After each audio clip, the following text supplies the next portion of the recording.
to stream now to both. That's a thing.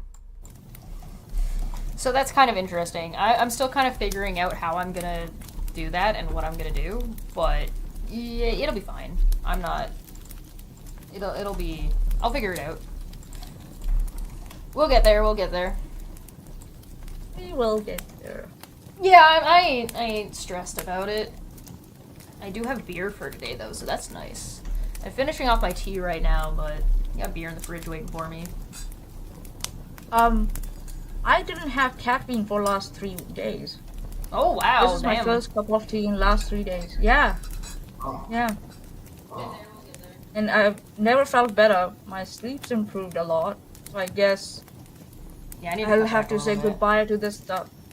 Huh? I need to cut back. I only have one cafe a day, right? One, a special shot in milk or whatever a day. Mm-hmm. People think I'm a caffeine addict, but no, I do it one, and I do it during maybe between like 11 and 14. Oh yeah. But having one means that you have to put all your effort into making it the best. That's fair. Yeah. I try to have no more than 2 teas in a day.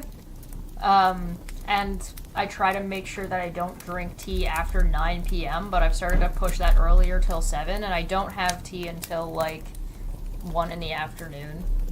But that's also, to be fair, I'm also getting up at noon. So it's like an hour after I get up. Same here. I do herbal teas, but yeah, I want to get a couple more herbal. I put it into the Pele mug that contains bits of Pele ash given to me by the Park Service. See, there it is. I love that mug. It's so cool. I Hello. really like that mug. Hello. Hi everybody. Welcome Hello. back. It's Debate Hub. I am your master debater. We're here for our once a month Pele check-in show where we track the volcano in Hawaii and see what we can learn from it and if we can learn anything, because I'm kind of dumb sometimes, so it takes me a while to absorb this kind of information. Hey Maanyaa, hey Landon, how you guys doing? Good. Well, I'm doing really quite well, good. Maanyaa. I'm You got fine. interesting I'm things fantastic. in your background, I see, as well. Yeah. I still have the light lamps and my previous birthday balloon, which is getting a little I sadder. got my llama there. I wish they had used hydrogen rather than helium, because helium is actually a precious resource that we shouldn't squander on balloons. But I didn't have a choice in the matter. It's an inert gas, isn't it? But people think because it's an inert gas, it cannot cause damage. It still can. Sorry, don't mind me. I'm flicking us back and forth because something's not working, and I'm just trying to make it work. Do not inhale helium. Yes. No. It's not. Don't do that, please. Your lungs are designed for air and oxygen, and helium is like no. And some carbon dioxide. Yeah. Yeah. I've seen like one of the I think so. I follow a Twitter account that they show like people doing the most bizarre things and getting hurt in the worst possible ways as possible. Like, I didn't know that that someone's body could bend in those certain ways that I see on that Twitter account. So yeah, I always caution people before they're like, "Oh, what about this?" I'm like, "Don't, Yeah. stay at home. Don't go anywhere." Yeah. Now, of course, hydrogen has its own problems. In fact, you wouldn't have a lot of hydrogen because it will leak up to the ceiling, and then you turn on the light, and things go boom. So you wouldn't want to have hydrogen balloons indoors because. Trust me, hydrogen balloons go boom really effectively. But we're not going to discuss setting up hydrogen balloons. I did not do on my 40th birthday. Did not do it at all. No. We are here to pay homage to Madam Pele. Yes. That's what we are doing. So we had some predictions last time, Yes. and one of the things I want we sort of laugh at our predictions and how they go, but in some ways our predictions were making our guesses. What I'm hoping you're going to gain from the series of these shows is to get more idea about the rhythm of the Kilauea volcano Madam Pele's dance, and to kind of understand how, and so you can see the readings and draw your own conclusions. And then one of the nice things is that when Pele does something unexpected, you can be surprised from a point of view of knowledge, not just, oh wow, right? Amazed, So astounded. that's part of what I'm hoping you're going to gain out of these things. But we usually start off with other things, a little bit of other things before diving into Pele. And I wanted to start off a little bit with a legal thing over the volcano in New Zealand, and a verdict handed down. This was in the section of a skill called White Island in New Zealand, where White Island was considered one of the 10 deadliest volcanoes. Deadly not in terms of its chance to erupt, but its activity in proximation with people. Having a volcano in the middle of nowhere erupt is not as deadly as having a volcano near people, and this is where 22 people were killed as a result. So, but Maanyaa, you actually are in the land even more down under than the land down under. Yes, I am. So I wanted to make some comments about this article because this is my domain, because it's regulation of safety and health of people, and I work in that a lot, very closely, with very high risks. And yes, this is one of them. Chemical burns and steam burns are a high risk when you're going to an island like the Whakaari island in New Zealand. And the main thing is that the organization who was organizing the tours and stuff, they did not do a risk assessment of the level of risk present at that island before taking people there. So that's what the judge was really emphasizing about. Why didn't you do a risk assessment when you saw there were changes? And that's what's expected of all the PCBUs in New Zealand. So PCBUs are called person conducting business or undertaking. So all companies, you can say, or people even who own companies, they're expected to do risk assessments when conditions change. And Maanyaa, also, quick question. The name, the Maori name, is Whakaari. Is Whakaari. that it? Whakaari. Say again. WH is pronounced as F. Whakaari. Whakaari. Okay. Yeah, F. Whakaari. WH. Yeah. Yeah, It's and Whakaari. formerly known as White Island. Yes. Yes, formerly known as White Island. So no risk assessments were made, and I was expecting it. I saw people pointing fingers at each other. Oh, they should have done that. They should have done that. When the law in New Zealand specifically says that everyone has shared responsibility. You gotta make sure that you contacted the other organization and put it down to T that they have some controls in place, and accordingly you are going to put some controls in place. So that going under the radar for some reason for such a high risk environment, I'm just baffled. I'm just baffled out of my mind. And so the fine has been 1.5 million New Zealand dollars, and that's like 876,000 US dollars. So that's the fine. It can there's a cap on the amount of the fines, but they are massive fines, and the judges will hand out because they want to make a statement. We are in an era of risks management in New Zealand where our judges or our regulators, they want to make an example of people. So unless if you're showing no disregard for risks or people, you will get fined heavily in millions.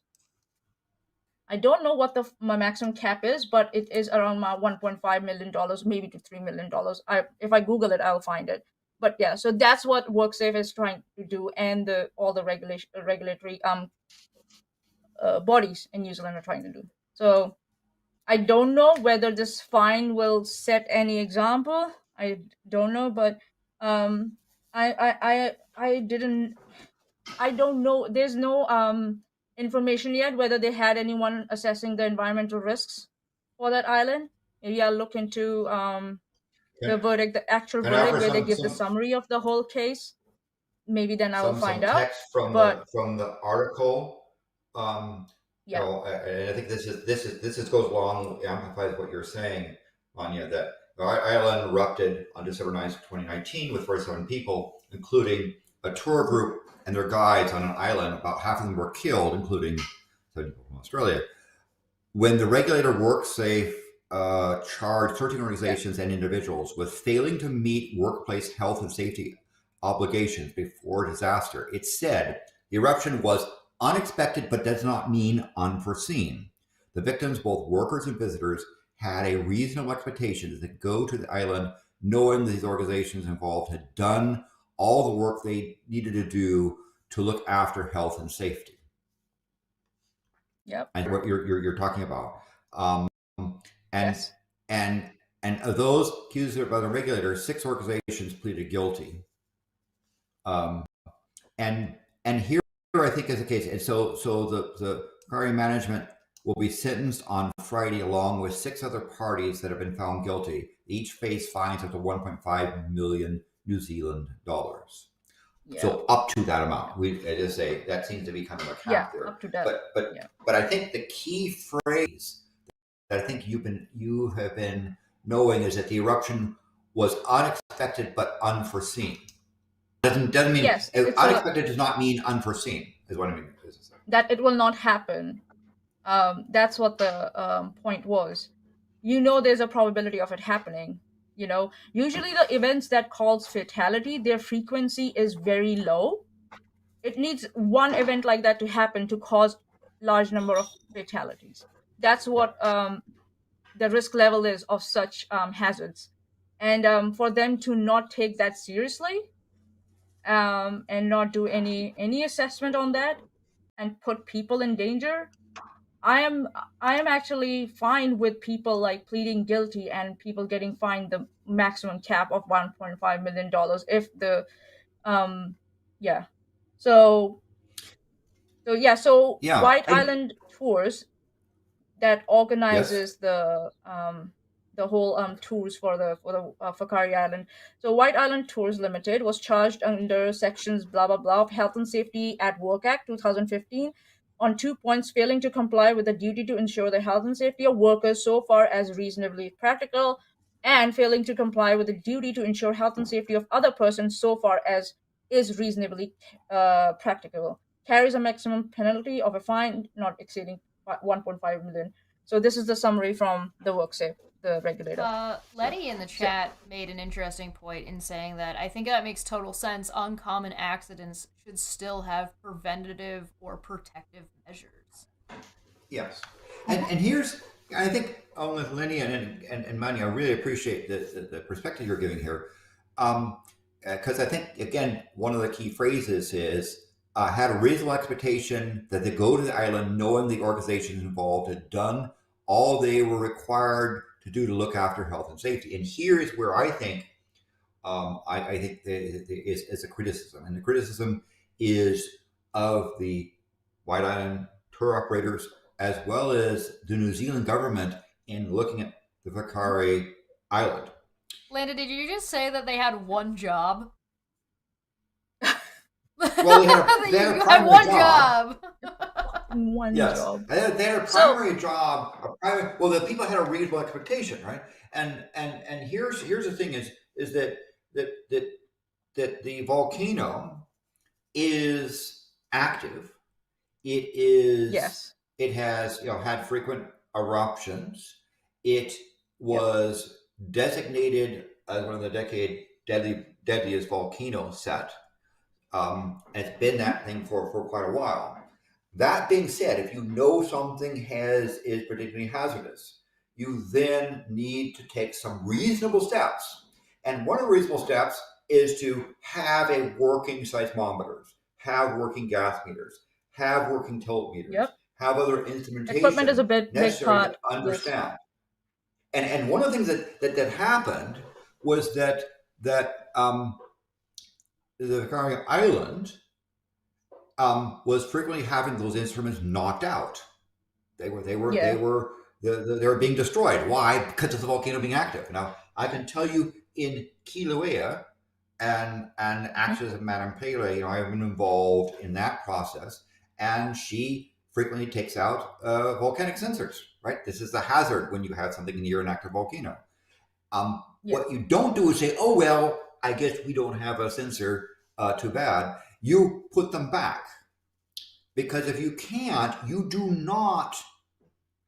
cannot say that you've done the work required for health and safety, right? And What I'll should add have on to that. happened? Go ahead, please go ahead. I'll add on to that a little. Yeah.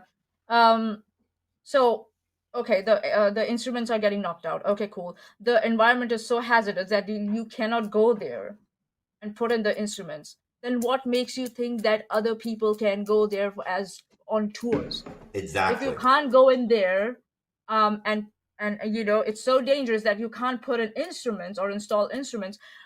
How the fuck did you think it was okay for like common people like to go and to go to that island with that level of like Yeah. hazard or risk? And this I mean, like I think this break in the go ahead. assessment, I think that there was no assessment anyways. This break in thinking process is, I thought we left such things like way behind a decade ago, but I guess we still have some people who just who do not get it. Sorry, they don't get it. Yeah. Yeah. Now, the Kilauea volcano and Mauna Loa are some of the most heavily instrumented volcanoes on the planet. They serve as a model about how you do that. Even so, things can happen that are unexpected, right? The exact time when Mauna Loa erupted was unexpected, but not unforeseen, because we saw the thing when Kilauea was the last eruption, when the tilt meters and gas was coming out and so forth. A eruption was not unexpected. Now, what was our first? Except for unless you were Gup. Gup knew time, place, energy. Gup knew everything. Gup for this time traveler. Gup, right? Or yeah. What was unforeseen was Gup was going to be correct, right? That's the thing. So what the New Zealand government should have been doing is to say to the tour operators, the sensors are lost, so until the sensors get put back, you cannot bring people near the island because you cannot assess the health and safety. I'll tell you what happened here. Tell you what happened here. I'm quite sure someone did suggest that, but because sending tours to that island is means of income for a lot of people, they must have protested and they must have then looked the other way. Nah, not money. It's just that you put a little pressure, we Kiwi like they just like melt away. That's what it is. Yeah. So yeah, No, I think that's what may have happened, but a volcanic area does not mean you should stay away, right? There are on the North Island some wonderful volcanic hot springs and so forth that you should definitely go and visit. They are fantastic. They're also safe. Hopefully, those systems have also instrumentation as well. But again, you have instrumentation. So those people that said, well, stopping tourism will cut into our economy. The answer is, well, then you should be investing in getting those instruments back. As an example, at an extreme case, they could say to the government, okay, this is somewhat hazardous, but give us an exception to come in and install those instruments with the workers in safety gear. Right? When you see me approaching a lava flow, you're just not walking up there saying, "Oh, there's lava." There is a whole safety protocol, gas mask, there's a team behind. There are evacuation routes that have been pre-planned. There's a whole bunch of things that goes into approaching a volcano. And even if you say, well, you can't get onto the island, well, then you use a drone. You go off ship and you drop drones to begin to establish that instrumentation. And you also invest in instrumentation that is durable, right? We'll see a little later on in Kilauea, we've learned that Madam Pele has a taste for cameras. So you put the cameras inside hardened cases with so forth for that, right? You don't want to That get requires money. Tourism, that requires investment and money. Investing in hardened instrumentation, and they should be immediately looking at, let's say, a drone type situation to update those instrumentation, to build the platforms, to build the process. That's the thing. Paying this money isn't going to solve the problem. Right. Until the That's to set an example. That's it. Yeah. Well, on top of that, you also need to have a government that's actually there to invest in people and its own space rather than companies, which is not what a government is supposed to do or is supposed to be investing in. The government is for the people by the people. The government isn't for the corporation by the corporation, which is currently kind Unless of you're a big problem. Scalia and you're in U.S. Right, exactly. Also, wrong show, man. Wrong show. If you remember, I was talking about I read out a term being said as reasonably as practicable, right? In the Work and Safety Act 2015. So some organizations, they take it as, okay, if our financial services or something, draw the line, we stop there. But some organizations, I'm hoping one is mine, we go as how far can we go in installing controls, the maximum amount of controls, starting from automation, isolation, blah blah blah blah blah, and coming down to the minimum, like Landon, you wear PPE and stuff, right? So there are two what do you say, versions or interpretations of that phrase. And I would always say to people, go to the other side of how far can you go? How far can you go with putting in controls, solid controls? And it's not like there is no guidance around it. There is guidance around it. And there's practice. There's established practices on how to approach volcanoes and unknown. So you'd have one level of standards for just tourists going there. You have another level of people going there to service the instrumentation, and you have another level for those that are going to actually sample or monitor an active eruption. Right? There are different levels of job, and each of those requires training. Right? When we approach Madam Pele, even when she's not erupting, there is still training. We're reminded of the training before we go out in the field, which is mostly, don't be stupid. And be cautious, right? Even, for example, we're reminded that before we go out on the field, there is a phrase that the person who's in charge of the field operation, if they utter that phrase, you let go, no matter how expensive it is, of anything you are holding, and you immediately go into the planned evacuation route. Obligatory, do not swim in lava. Yes. So here's what I would recommend for Kari Island as a minimum, is to say, at a minimum, you want 4 seismometers working. Landon, come back. The reason why is you need to have at least 3 in order to understand epicenters, right? You need to have 2 at least tilt meters to look at tilting. You need to have gas monitors to attempt to measure the gas there. You need to also have cameras to see into, and more than one camera to see into the caldera. And when some of those things go out, there can be something as simple as the battery runs down or a rock falls, slides, and knocks out something. They need to be replaced. And when you go below the minimum amount, when you become blind to seismic activity, tiltmeter activity, gas meter stuff, or cameras. When you become blind, the first thing you do is you say to the public, okay, I'm sorry, today you can't go to the island, you have to stay away. And our assessment is that it might not be in an active eruption state, but we allow trained people to come in with safety protocols to update those instruments. And I'm sure that if you can never go blind if you act fast enough, because if the instruments were taken out, you can see the readings that they had, and you can see the patterns that you have observed through all these instruments, and decide whether you want to go there or not. So that's why we always say when a fatality or an event happens, the response time matters. So in this case also. But yes, of course, with precaution, with a word of like, okay, step back, look at the data. Okay, this is it. Should we go in or not? Right? If we cannot go in now, barricade the island. No one's allowed to go there till we can go in and install the instrument. So that's building on what Landon said. And I think also, that there is an opportunity with this implementation to do a couple of things. One is the indigenous cultures can be informed that hold this place special, can be informed of what's going on, and you can get them involved in the monitoring and reading of the implementation.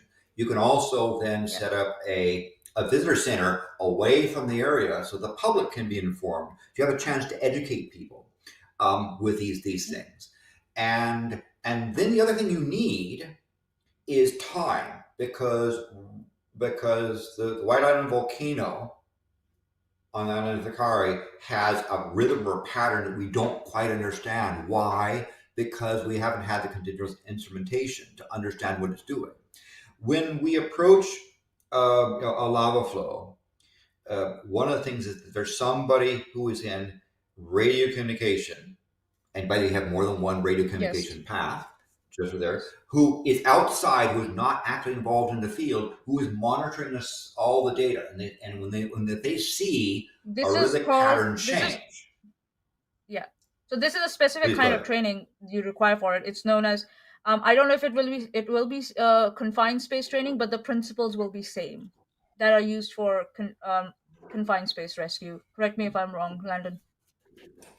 Yes, I mean it is, and the thing, because they found through practice, because Jagger started the volcano monitoring of Kilauea, I think, in 1912, and one of the things they found was that people in the field sometimes were more focused on their immediate surroundings rather than seeing the big picture, and so somebody outside or farther away looking at stuff can come and say, hey, this just stopped, right? For example, you have harmonic quakes, and harmonic quakes stop.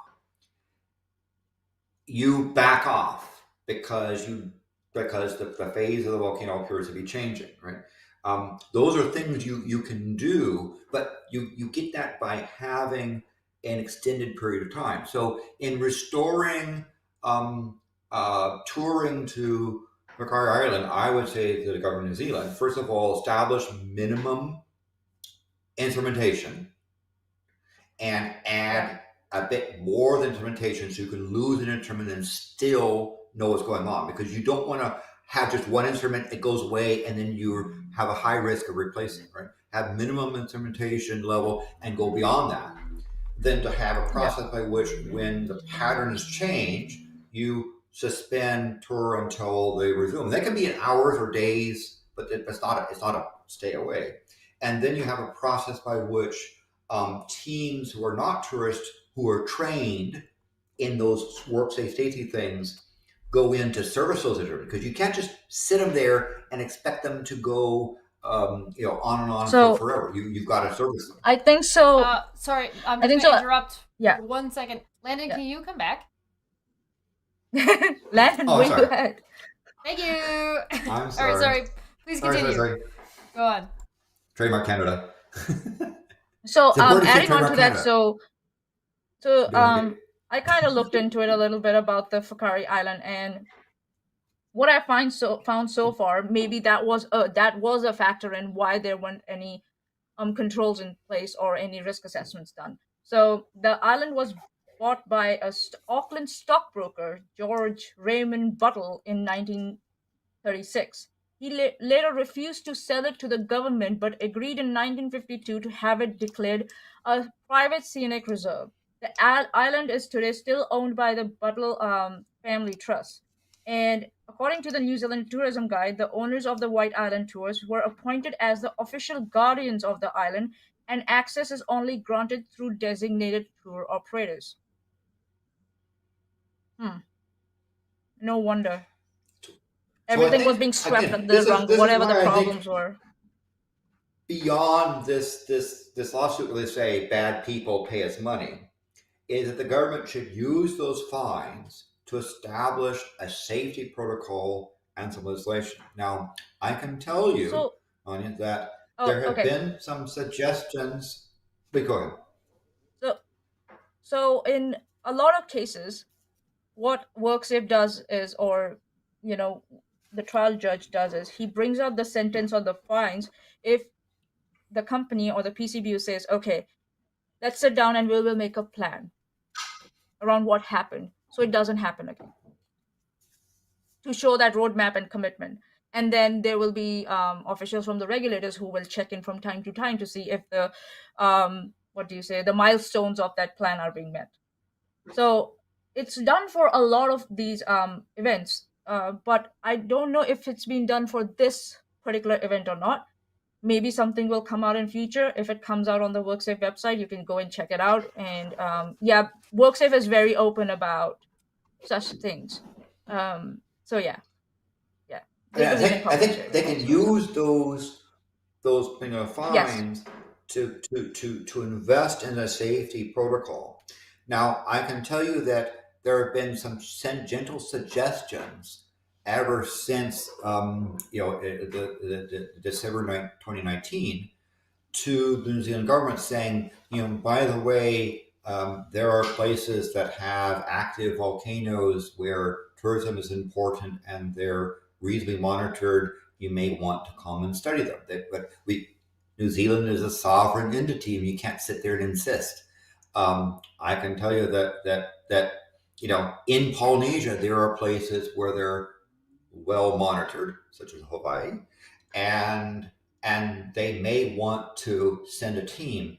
And there was some getting some traction involved, but then there was a period of time where the parliament was more interested in the upcoming election, and they stopped paying attention to details and more to appearance.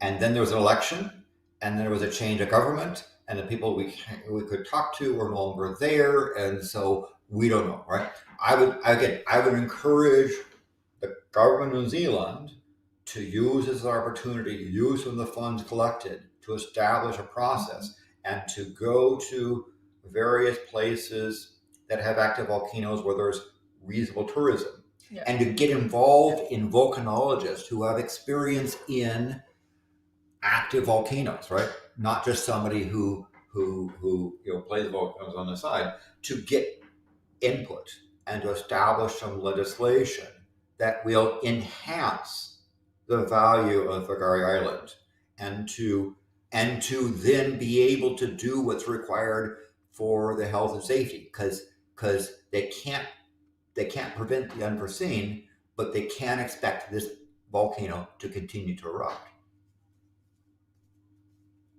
Any other things, Maanyaa, you want to add to that, or Do you think it's like there's a Um, corruption issue at all? um, I'm sorry? Do you think there's a I, corruption I, issue I'm at not all? aware. I'm not aware, but there has been oversight. Oversight can be caused by many reasons. Because I work in this industry, sometimes people just don't care. Sometimes they think because they don't have the finances, then the buck stops where it's supposed to stop, where it stops with the finances.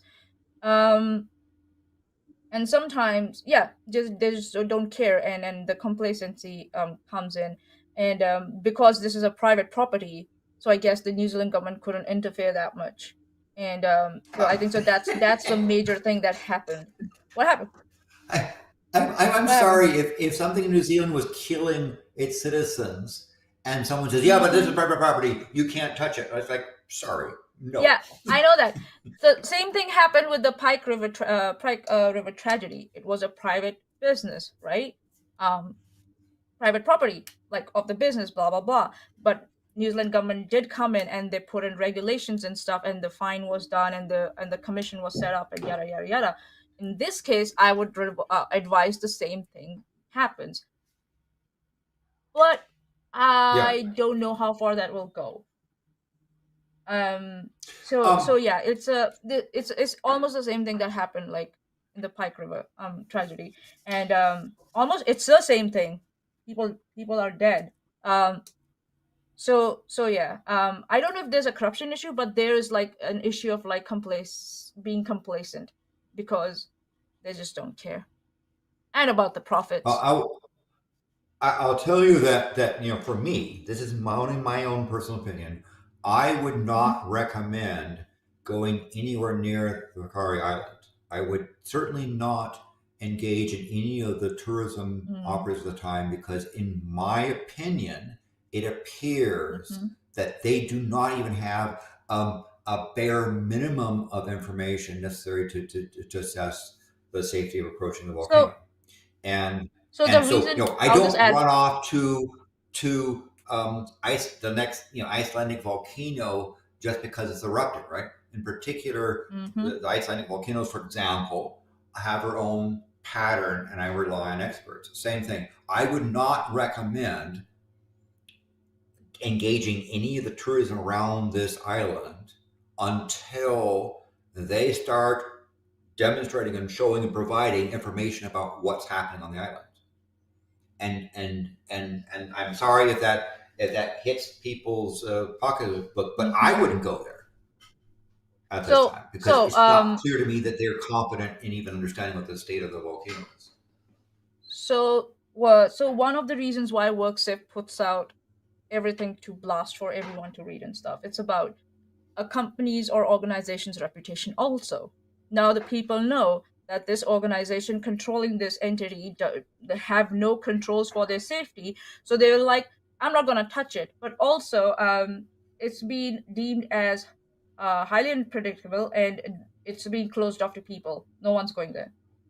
So And no, look at how hard it is for us to look at the most heavily instrumented volcano in the world to try to predict with accuracy when it's going to erupt yeah. next and where, right? That's a, We've that's a been looking difficult at and thing. covering this thing for a year, and we're still just like, Yes. I don't know. Yeah, I mean, you can see some trends there, but Yeah. island the volcano on the Island volcano is they're completely blind about it, and they have no Yeah. plan on reasonable instrumentation to go there. So that's why I think again, yes, hopefully what they can do is use the money collected by these fines to then pay for a safety program that would would monitor those things and use that as an opportunity to educate the public, to involve the Maori population, and to establish protocols for tourism, for instrumentation management, and then for Yep. scientists, right? Because you can approach an erupting volcano if you know what you're doing and you have the data, right? Scientists can come in during active eruption because there actually might be valuable things to learn by doing those samples, but they're not doing that as well. I don't know, but this whole event, I don't know. I'm going to do a research topic for my diploma. I'm thinking maybe I can cover this. I don't know. I don't know. I'll have to talk to my peers about this because I have to be very sensitive to this because it's just recent. It's just recently come out, and if maybe by next year Yeah, it will be okay for me to uh yeah, bring it under like my research somehow. But yeah, I'll see if I can do that. Also, so the tourists are no longer able to visit the island, so it's a shutdown. So I'll bring something here to the attention, right? yeah, Um, People died. island was shut off. So a business was shut down because someone died there, right? Why couldn't they shut it down before someone died there? Why Like, could they have what's the said, fucking we don't know what's going problem? on, let's back off until we have a better information? Yeah. I mean, So either Why way, they couldn't end they, up with after a someone dies, shutdown. say, let's Yeah. learn from this mistake exactly. and not repeat it? And again, there are other volcanoes that are tourism spots that have their own protocols. You can evaluate them. You don't have to copy someone. You can evaluate them and say this works for us, right? Yeah. But again, that would be my advising is 4 seismometers, 2 tilt meters, 2 gas meters, 3 cameras as the minimum. I hope you're making a list. Somebody And better be when watching this. yeah, There'll be a test later. I made a list. and then I made a list. and then a process by which actually you need 3 seismometers, and so you then need to have You one said more. 4. You need to have you need 3 is the minimum. Yeah, 3 so plus 4 should 1. be the operating. Yeah, 3 plus 1, Yeah.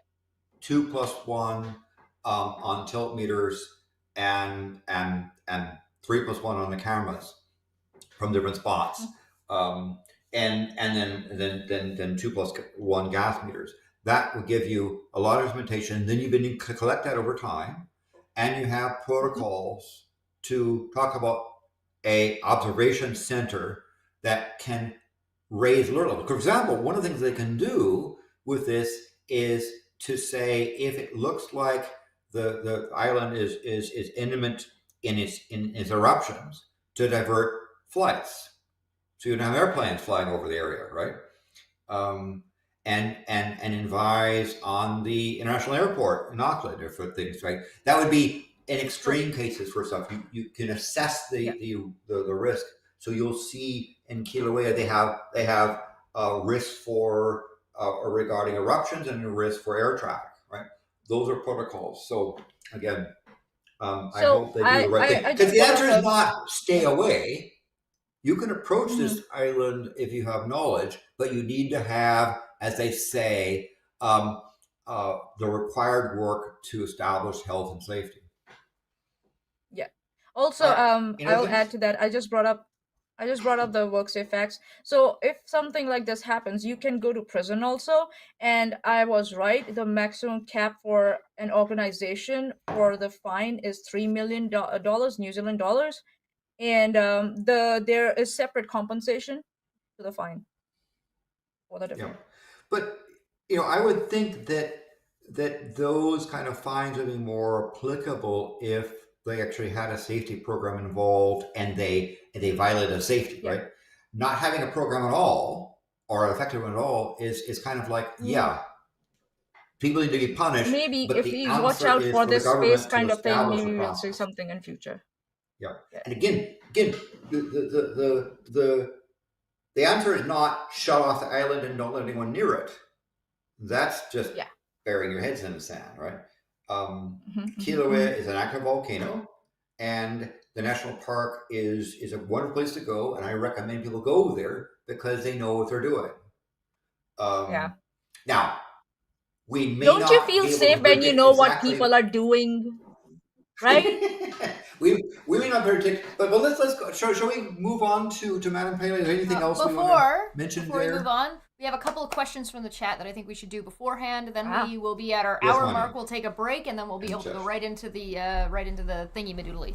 So, first question was from Brian, and please forgive me. I don't think I'm gonna pronounce this correctly, but did Landon cover, or will he be covering, the Plyushevskaya volcano or eruption?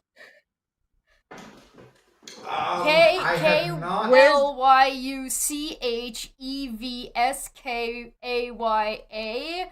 I asked them to type it phonetically, and I did my best, and I'm sorry.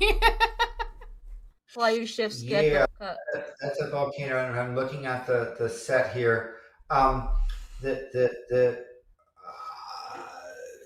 that's it.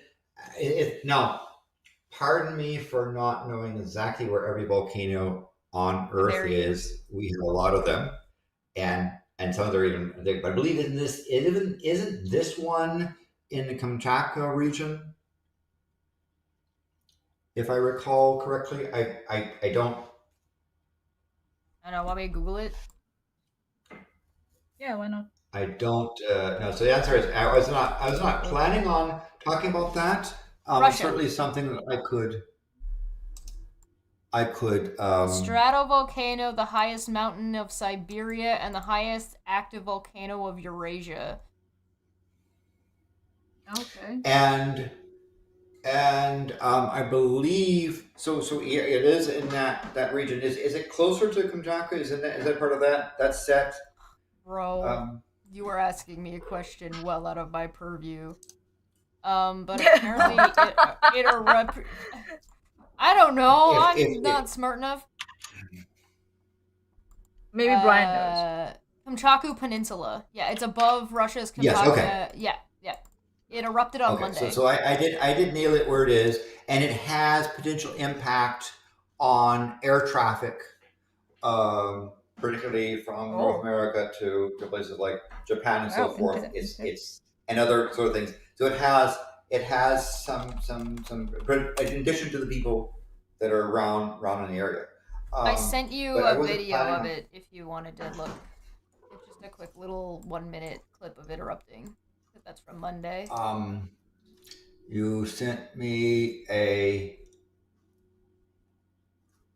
I'm sorry, I didn't see where you sent me when you said you sent me. It's on Discord. I tagged you in it in our little volcano group chat. Okay. Yeah, super secret Discords. Where we, talk about volcanoes, schedule things and share information about volcanoes. God damn it.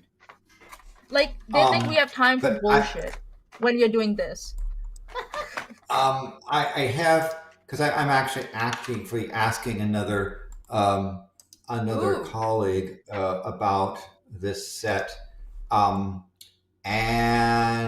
they're saying that there is a it did start in June, and it's been active. The person is saying it's been active.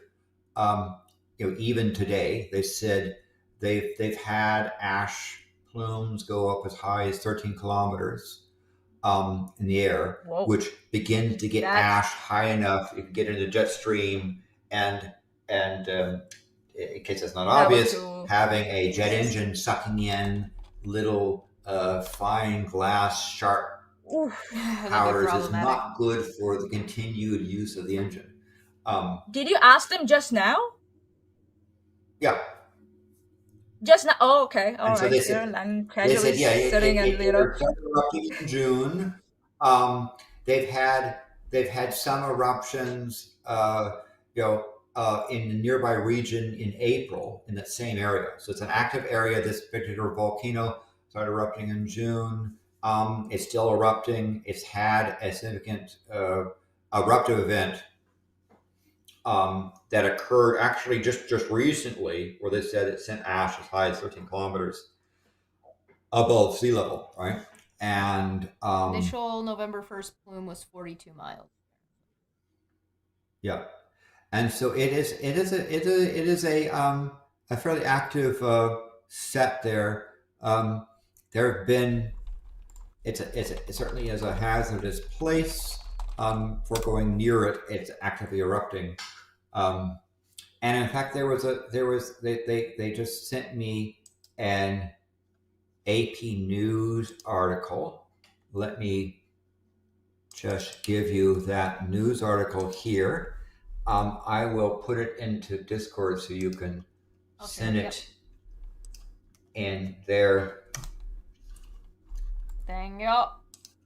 They referred me to that article as well, so I'm aware because this region, Kamchatka, that's the dangly bit poking down at the far eastern end of Russia, exactly in Siberia.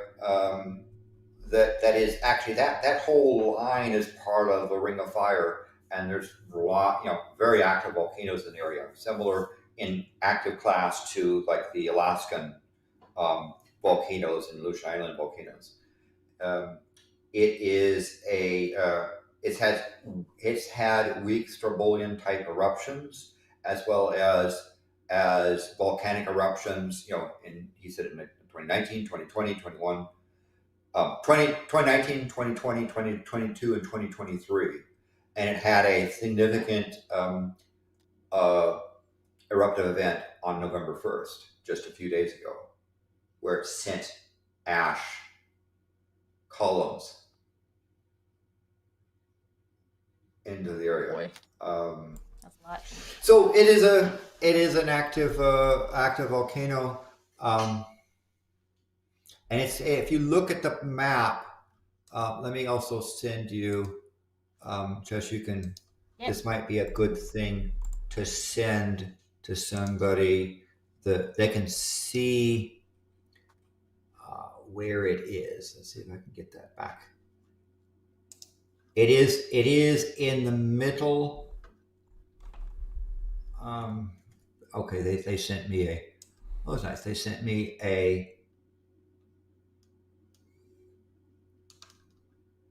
an information here as the location, and I'll send you that. I'll put that image into the map so you can put this into the chat room. Is there other questions? Yes. We also got a question from Ratlord that says, "Can you push lava back into the volcano?" I don't think we currently have the capabilities to do that, but I also don't think that would be a good idea. It would just rebuild up the pressure. It would just erupt Yeah. I again. mean, well, And well, the lava volcanoes go solidifies through. like Yes. Good. you will be basically pushing back boulders because lava solidifies quickly when it comes out of the Yes. volcano. Yeah. But So Kilauea's had lava lake draining events, right? And this happens when you have a lower magma chamber, right? Unlike right now where the Halibama pit was exposed, when you had a lower a near surface magma chamber, the eruption ends, and the pressure is withdrawn, and the magma moves down and creates a void, in fact, there's some spectacular movies, for example, of Kilauea, both in Halima'umau and Kilauea Iki, where you see it's a lava drain pool. You see a whirlpool and the lava circling around, going down spiraling down the vent, just like the bathtub draining, right? You get those drain events.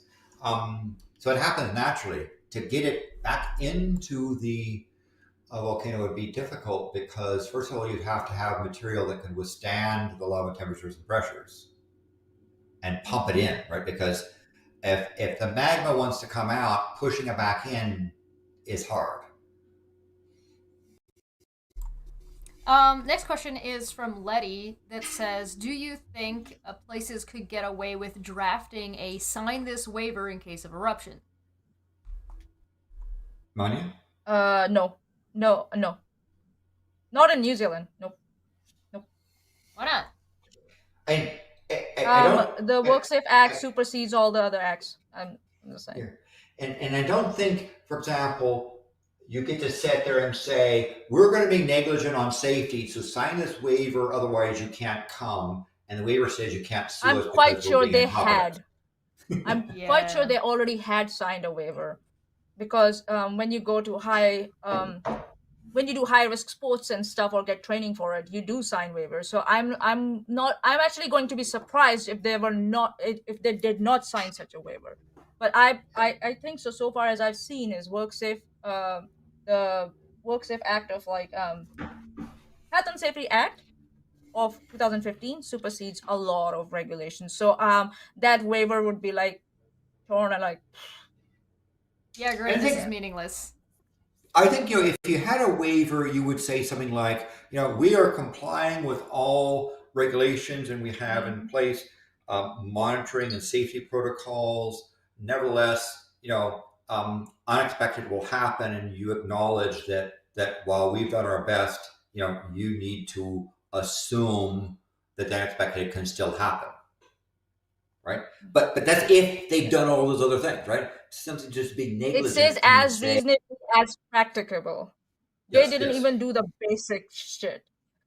Yes. So tell Elmo that wave Yeah, will not matter at all. That will be thrown in the excellent, island to like just get excellent swallowed by questions. the Any other wave. questions that relate so far? Sorry, I muted. So that's our questions so far. Please feel free to give us more questions. Please tag me so I make sure that I don't miss any. So please make sure that if you do want to ask a question, but we are nearly at the hour mark, so we're just gonna take a quick break. We're gonna get our drinks together, and we'll be back with our Pele information. Sound good? Thank you. All right. Thank Yep. you, everybody. We'll be back in like 3 minutes.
Hello, everybody, and welcome back.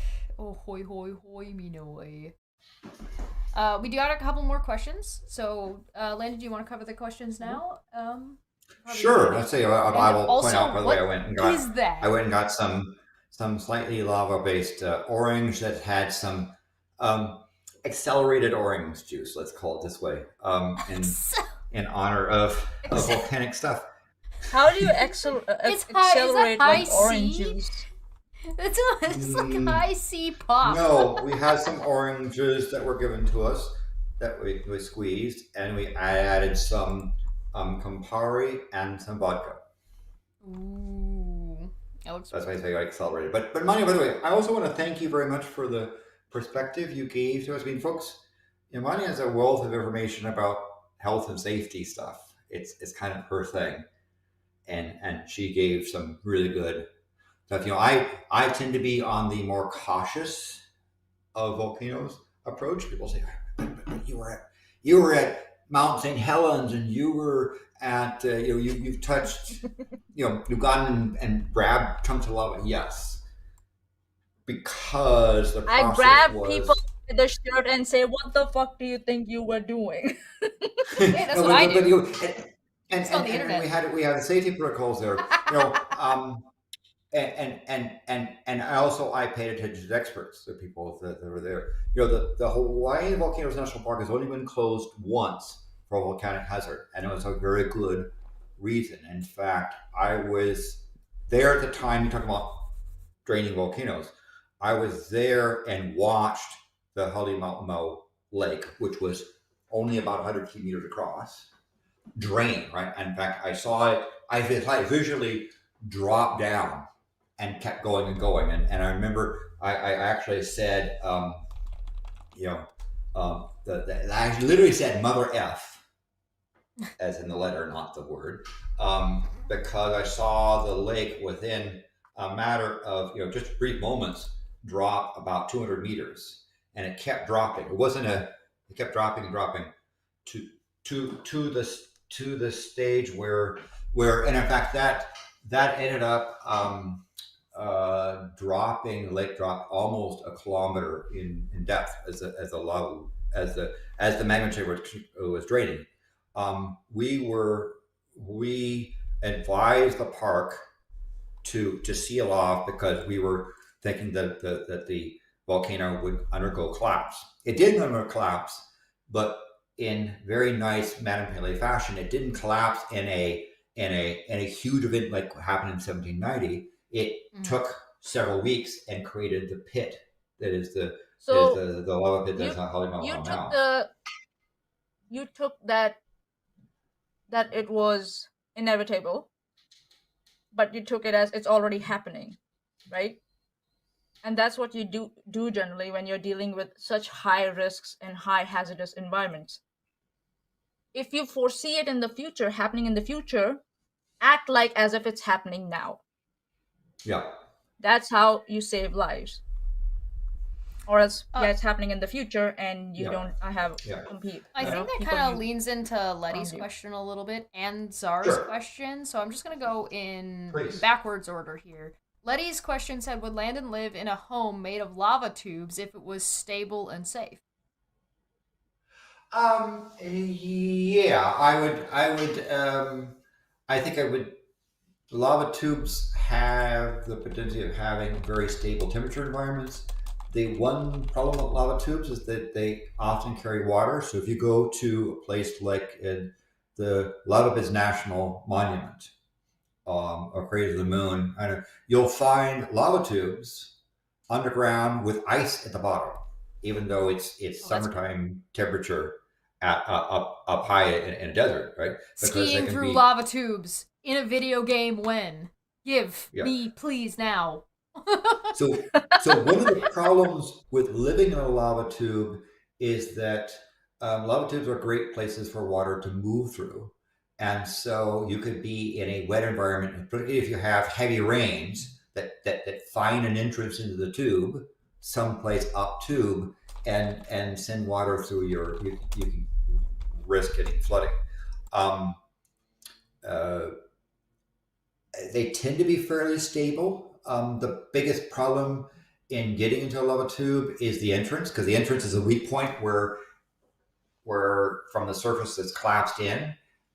They don't really tunnel in and discover it to collapse in, and that entrance area can be hazardous in terms of its continued to collapse.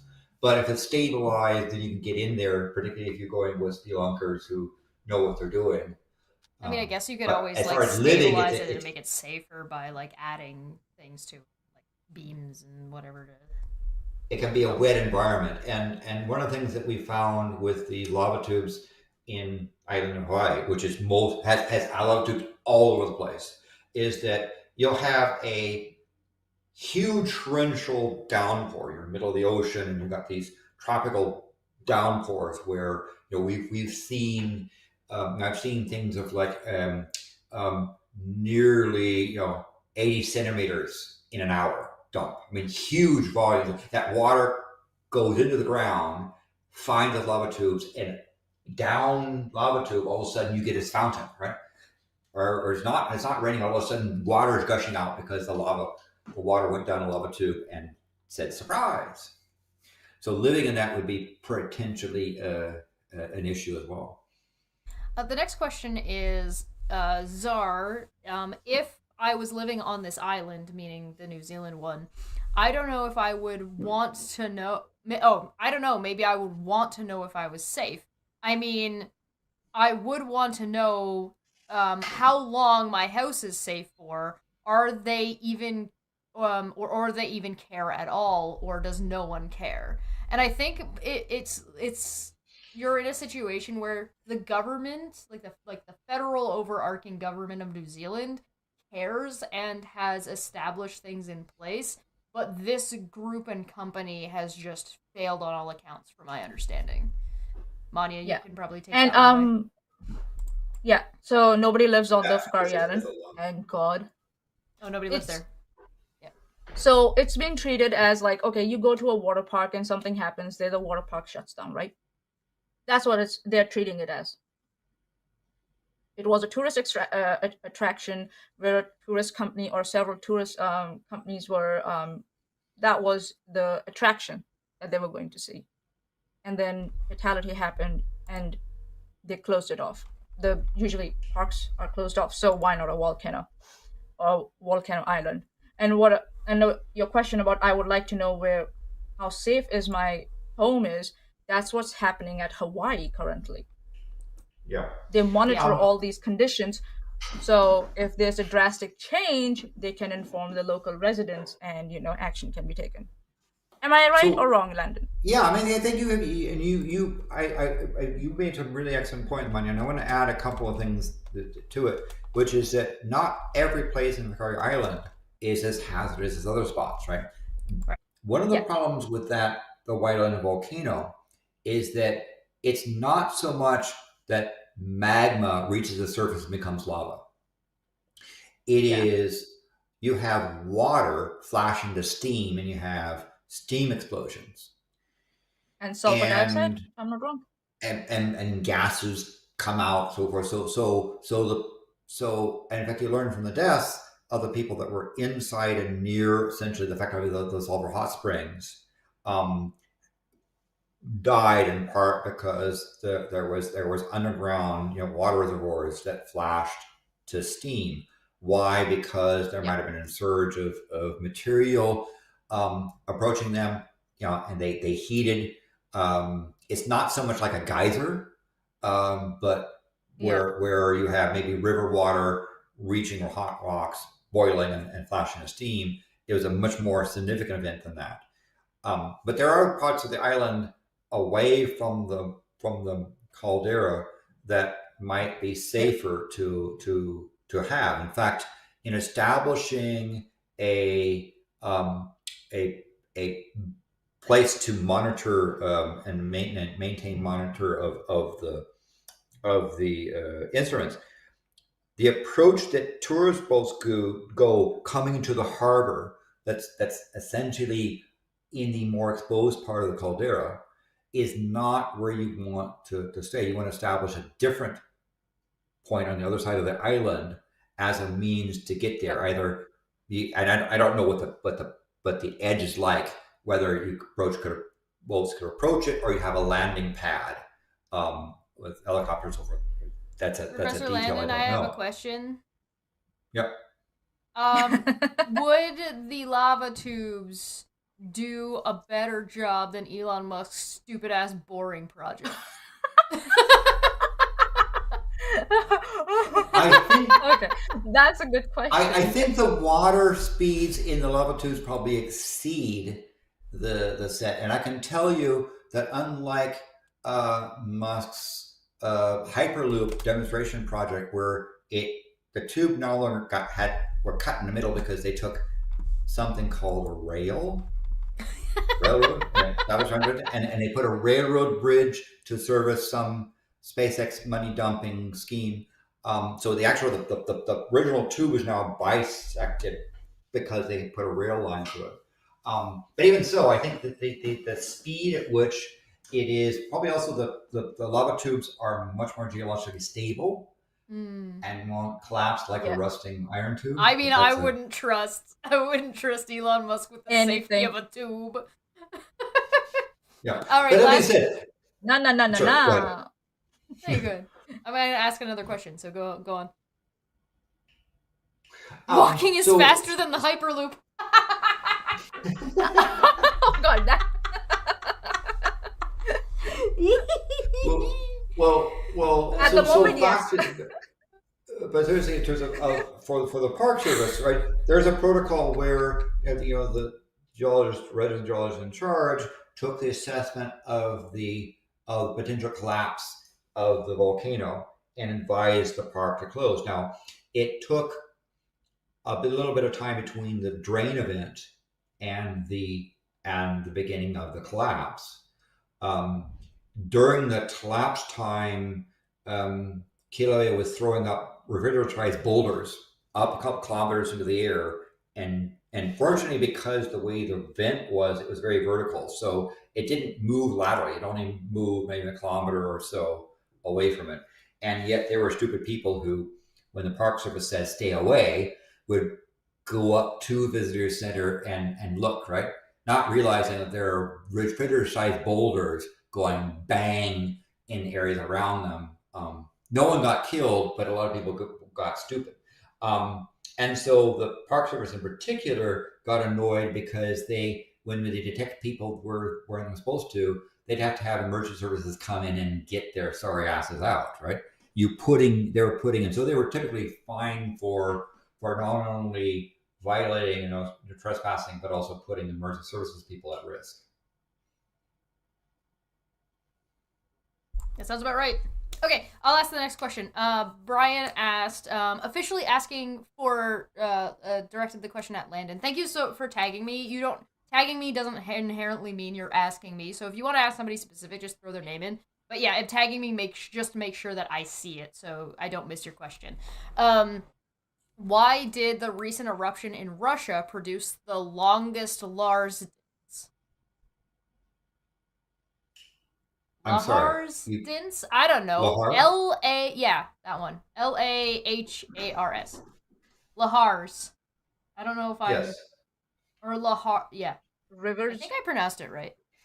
I mean, I'm the dumb I think one. they're asking about, and I presume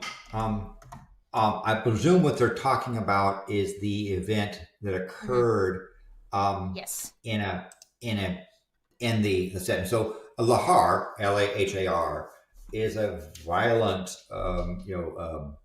flow, usually mud and debris, and it's sort of a water mix of pyroclastic material, rock, and water, right?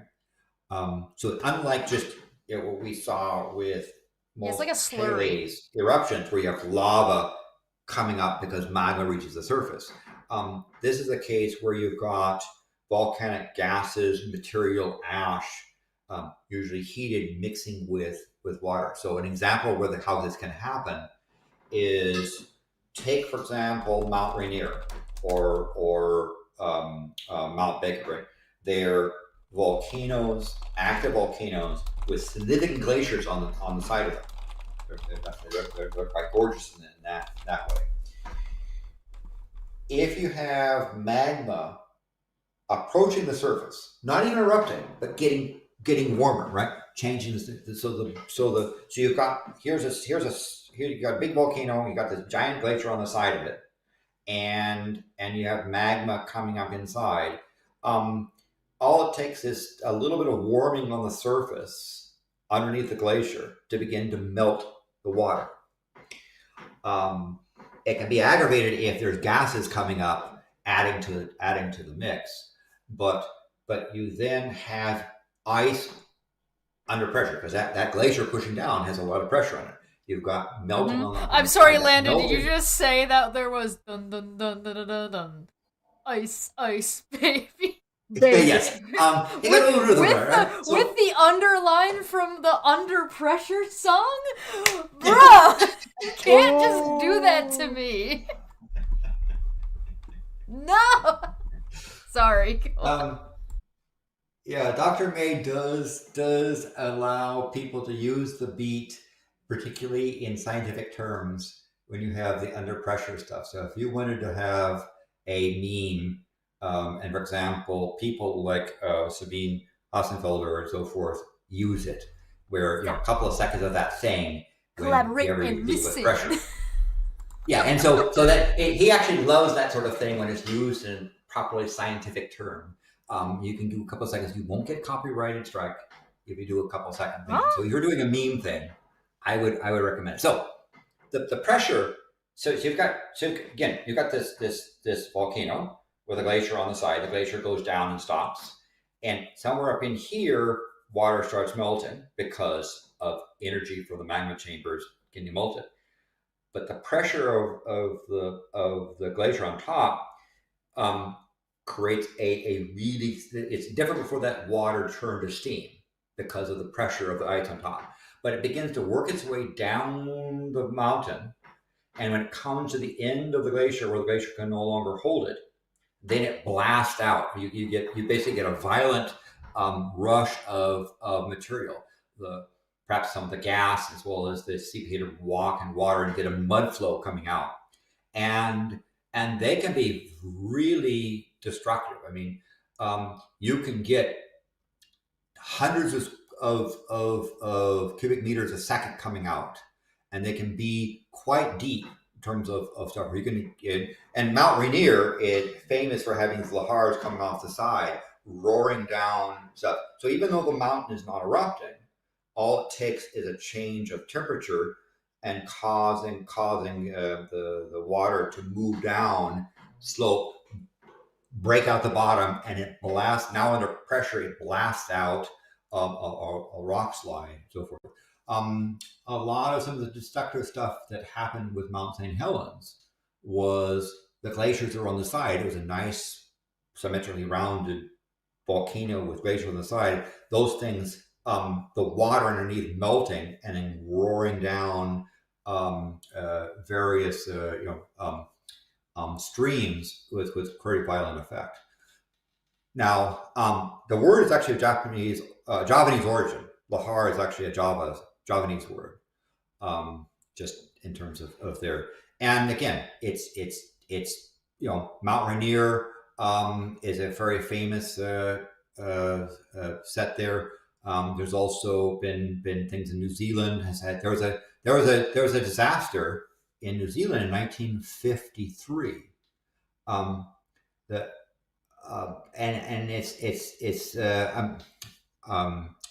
expel it. I was told that the river's spelling is Whangaeahu.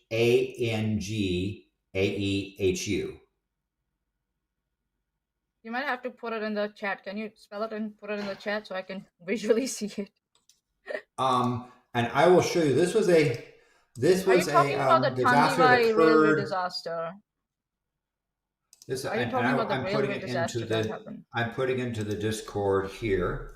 While they're getting that together, I just want to point out that this is like, to me, this feels like a comically large Kleenex box.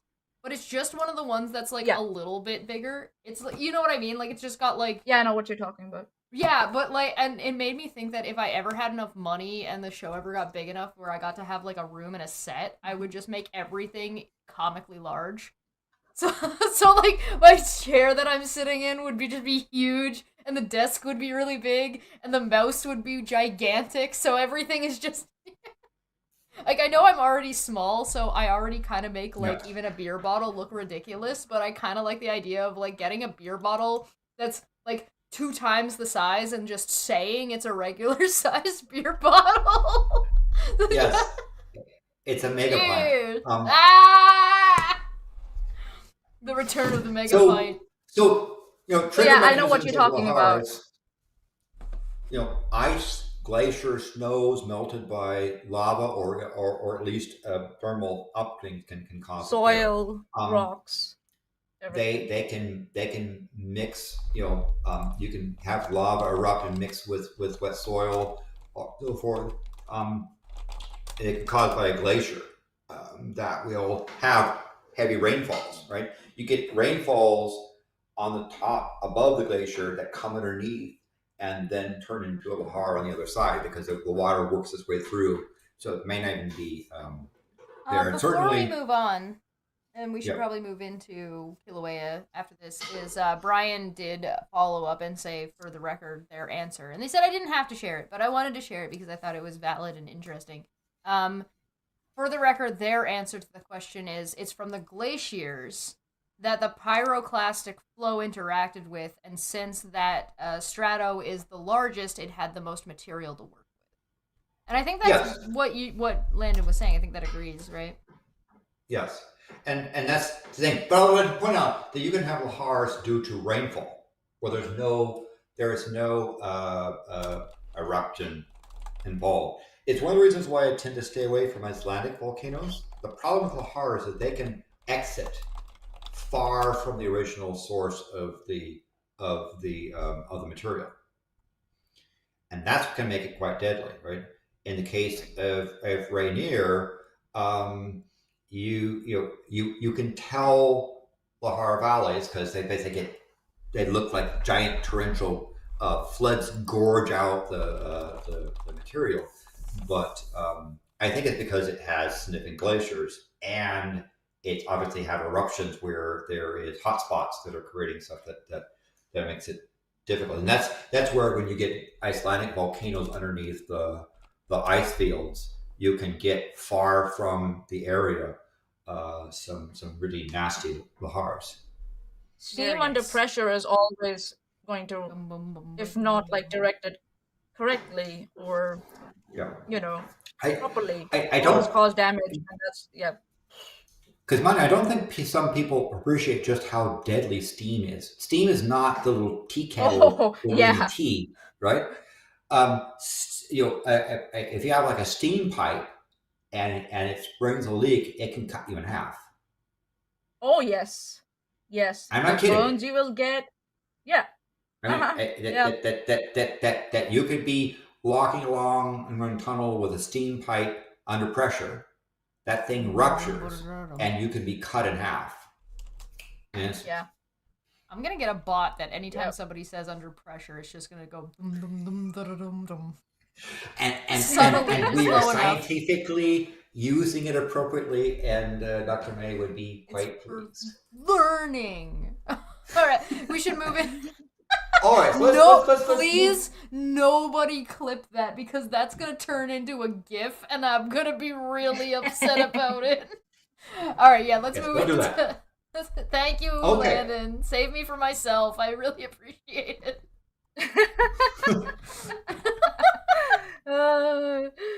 Sometimes Shesh be needing all that.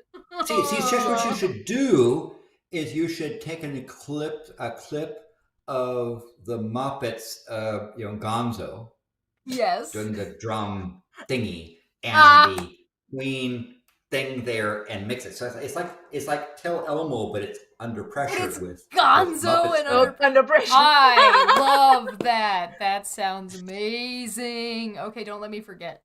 Chat. Okay. This is on you. Well, all right. So, Kilauea is not erupting, but its current volcano alert is yellow.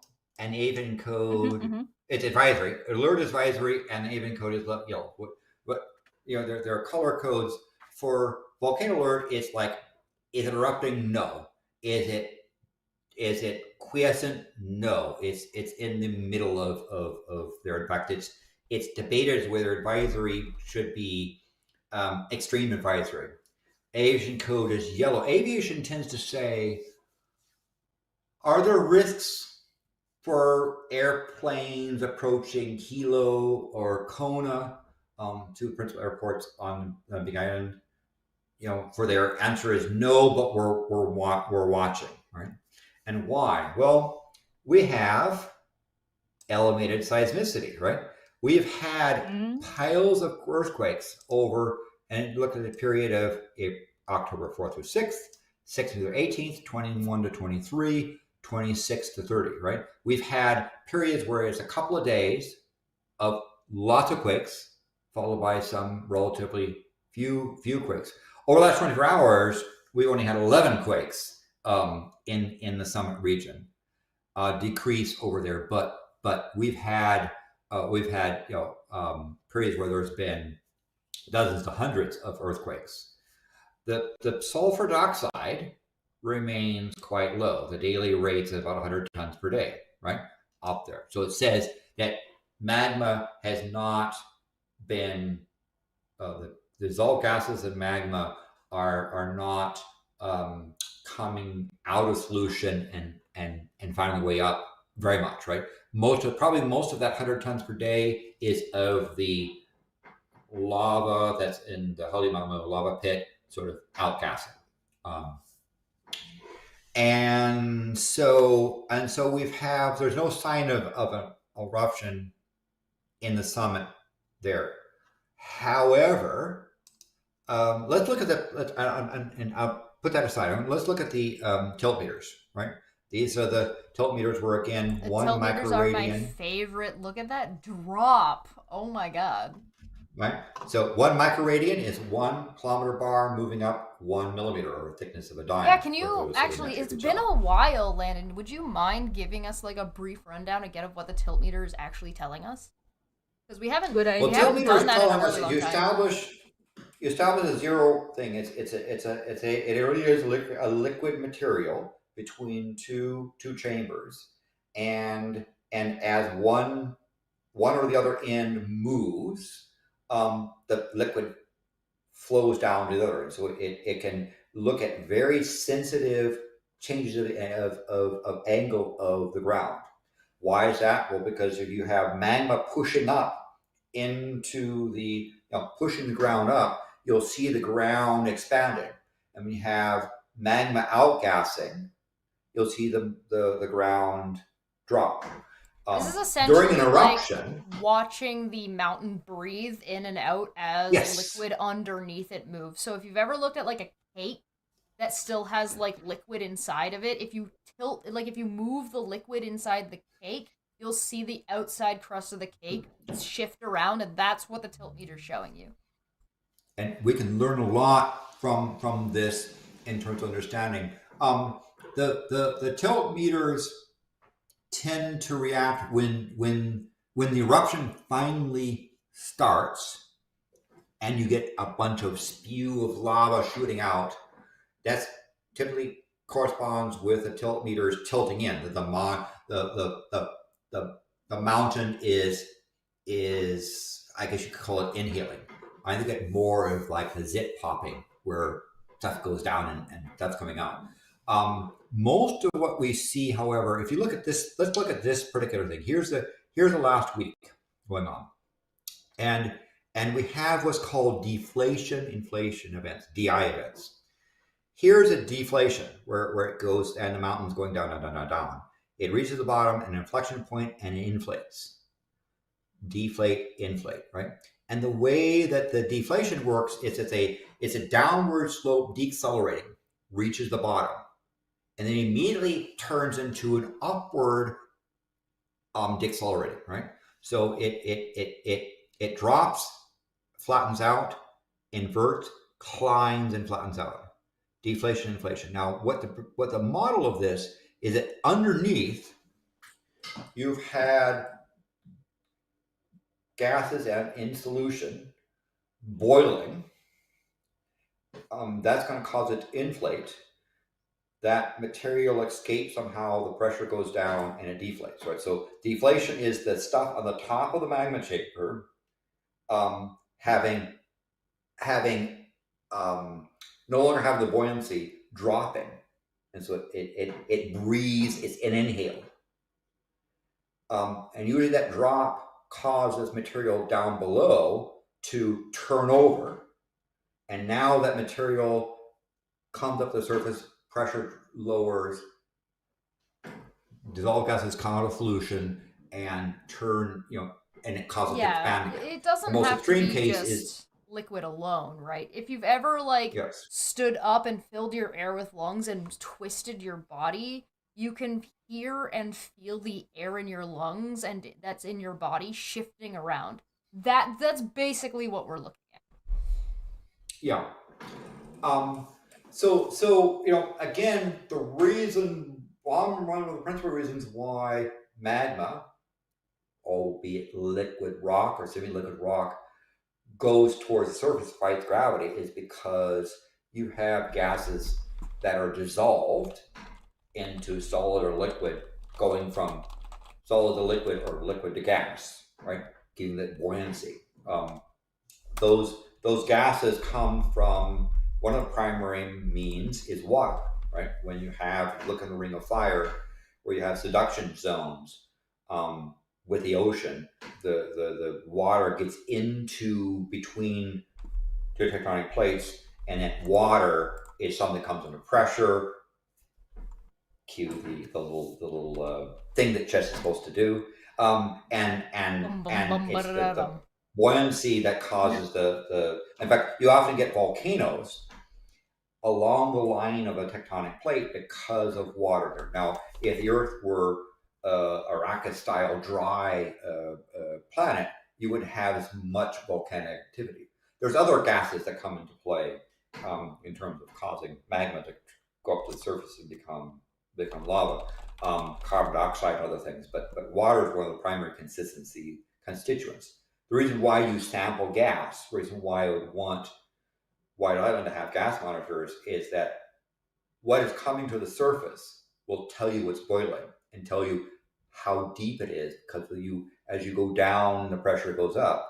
So at some point, if you are getting an elevated amount of steam, that's a boiling point differently than, let's say, carbon dioxide or sulfur dioxide. Yeah. All those things have different boiling points and melting points. Different boiling points, yeah. Yeah.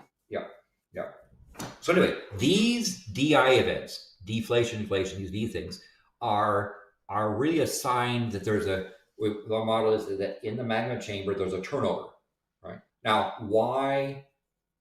You might say, well, wait a minute. You just said we only have 100 tons per day of sulfur dioxide coming out. Well, there are other ways that the magma at the top of a chamber can outgas. One of the things is it's possible that pressure can increase and those bubbles get forced back into solution. Another is that gas can work its way into rock layers, but the rock layers are sealed and it prevents the gas from reaching the surface.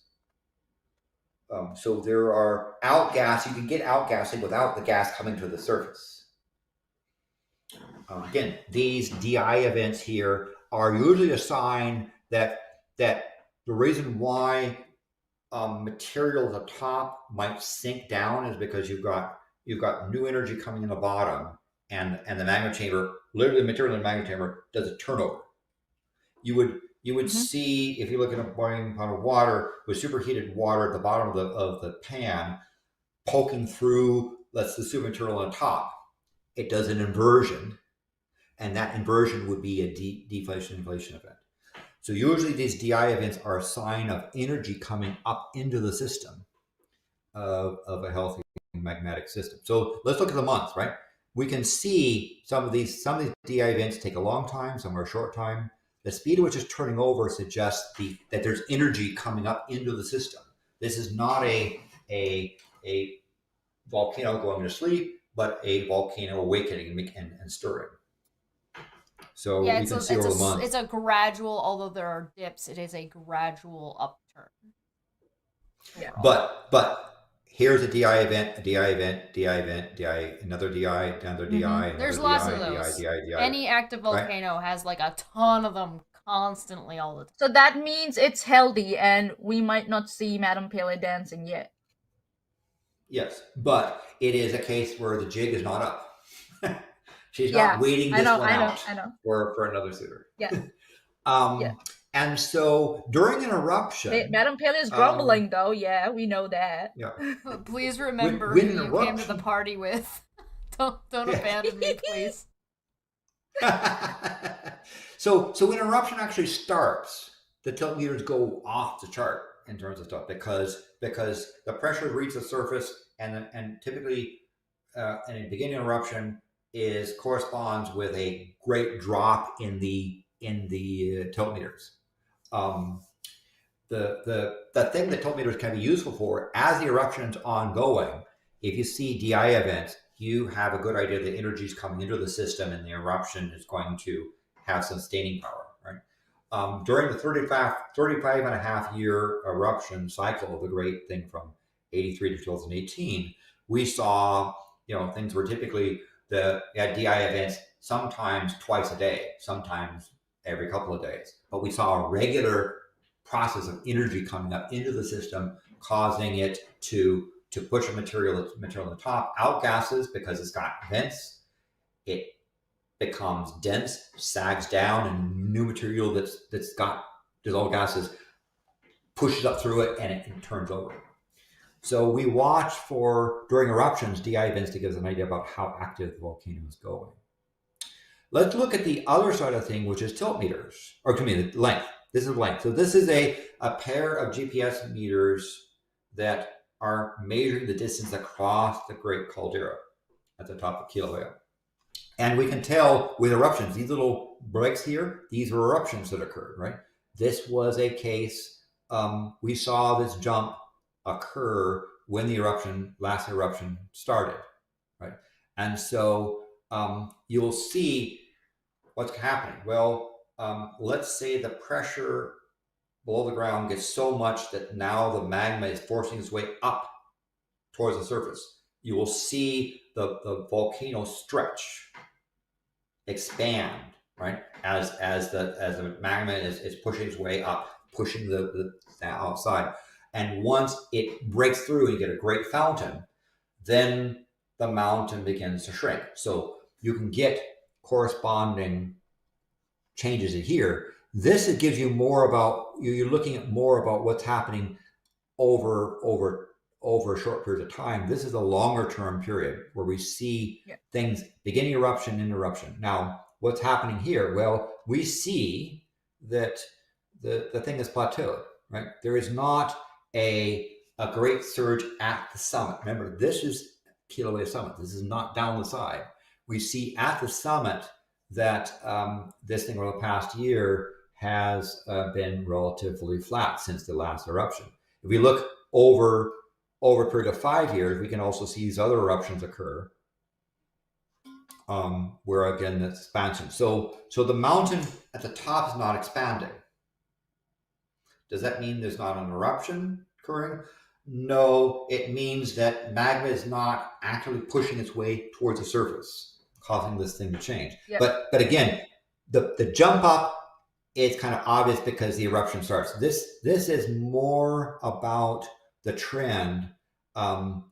It'll jump once the eruption starts, and it'll tell you over the general trend is the pressure expanding, causing the mountain to expand outward to the side, as opposed to this up and down thing with pressure due to lateral and vertical. Vertical, yes.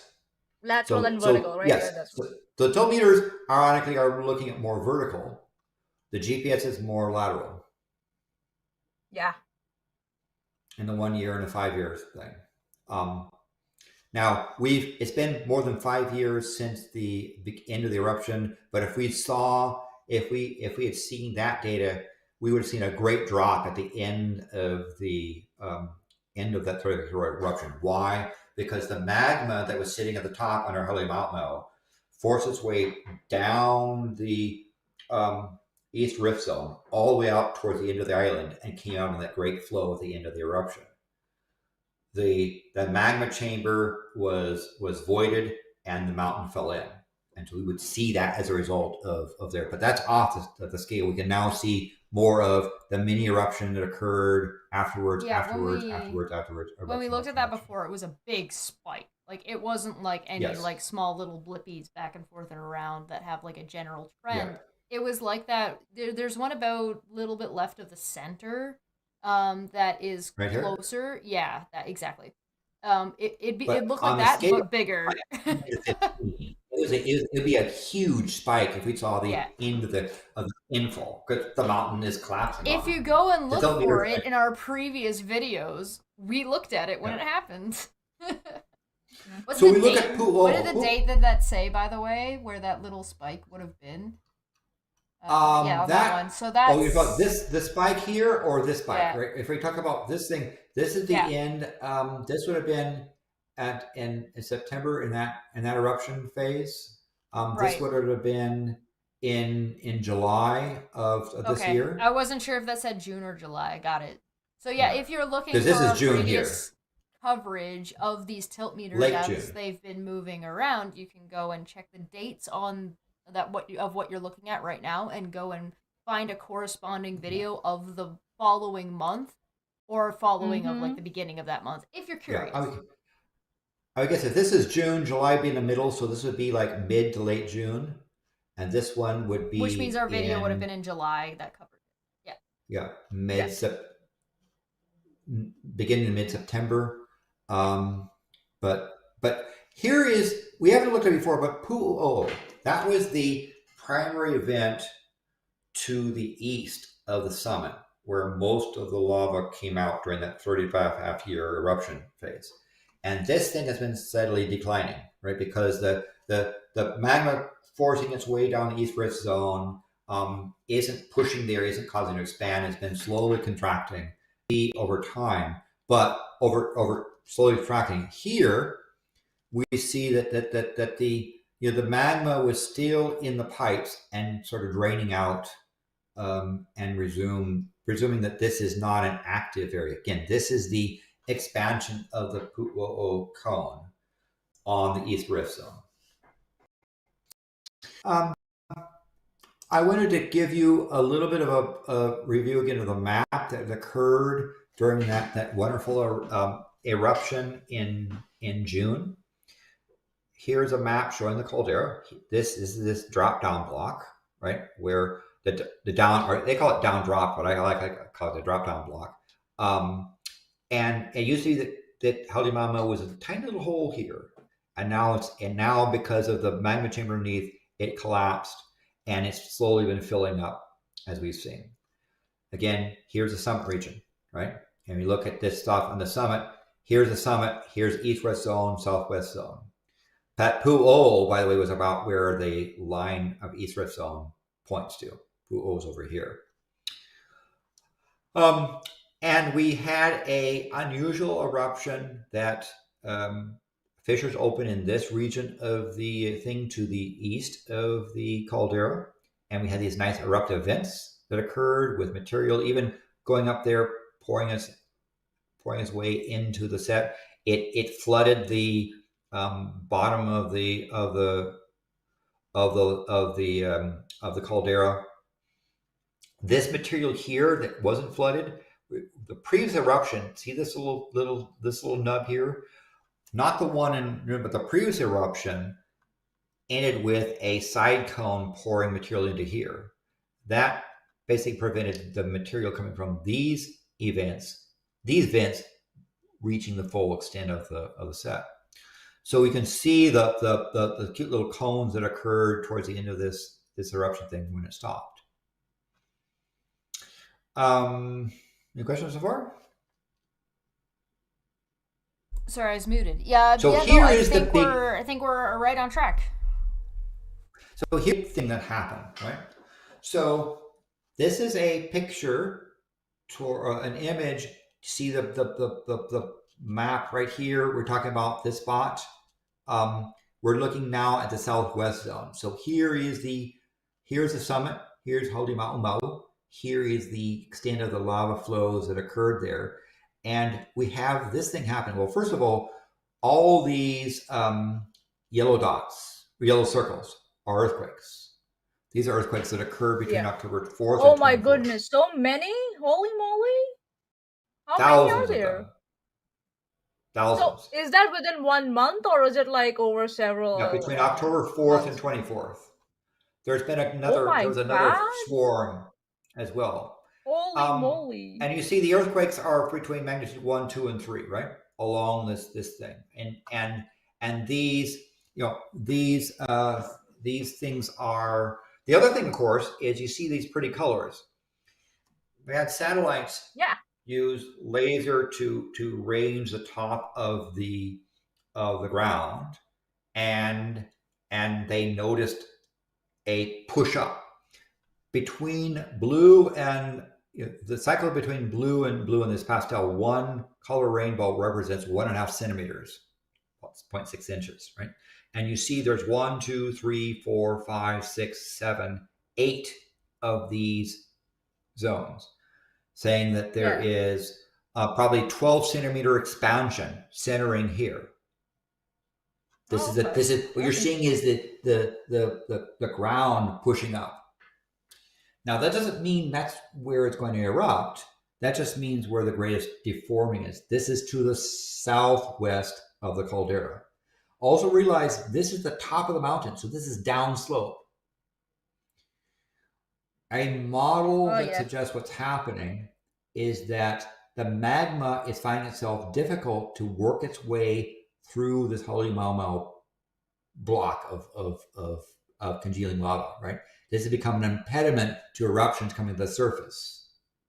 And in fact, we saw the last eruption came on the, had to work its way around the side to come in because it couldn't go through the surface, going through the center anymore.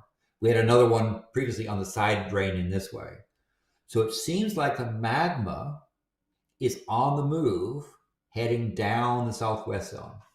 Now, what are these colors? The pink colors are southwest? Lava flows from 1790, or I guess it's more lavender, right? 1790 to 2018. These are older lava flows, right? And you look, here is a 1971 lava flow, 1920, 1919, 1920, 1974. There were some wonderful eruptions that occurred in the 1970s in the southwest zone of long curtains of lava fountains with stuff pouring out. It was quite an impressive sight. I can remember as a child being mesmerized by the news picture, the 1990 news pictures of this thing. If you go to places like Landon Volcanic National Park, and they show you the volcano eruptions during. This is the classic things that came. These flows. I'm just gonna do us a favor real quick, and I'm gonna just full screen Landon's thing and just turn off the comments for just a second. So Landon, if you don't mind, could you zoom in on just the map for a moment, just so it like fills the ratio of like, there we go, perfect. Okay, beautiful. So again, this let's review it again. This area here, this color is the lava flows in the current Halemaumau lava pit. We see even the side here, the stuff that flowed in this way towards the last eruption. We see the other previous set coming in here. So this is that top here that we've been focusing in on in the show, all this activity. Remember, here's the shape of the Kilauea volcano, and you've got a east rift zone and southwest.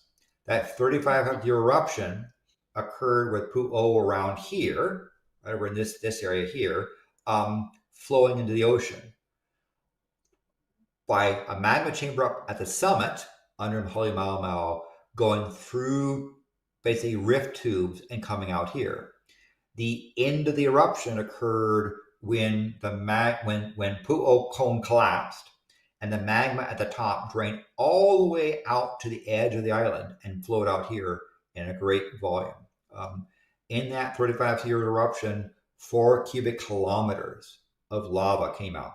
Let me say that again.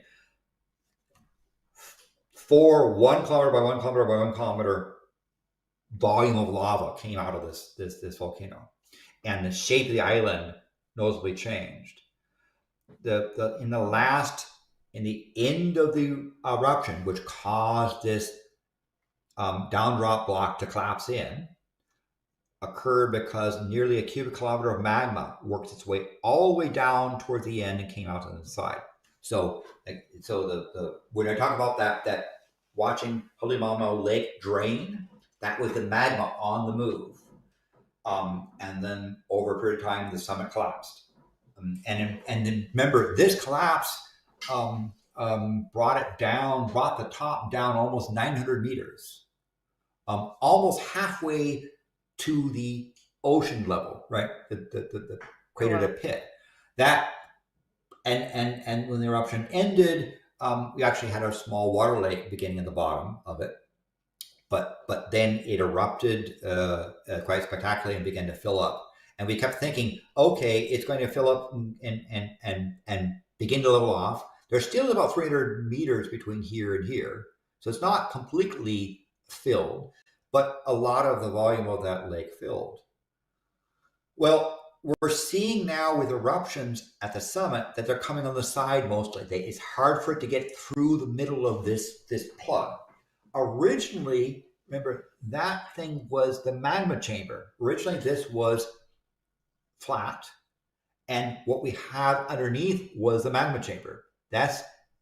And what we're seeing this unusual period is because it fell in, the magma chamber was exposed. But now we get this rock block sitting on the top, and the magma is having trouble forcing its way up through the middle of that lava lake. It's no longer a lava lake; it's congealing rock.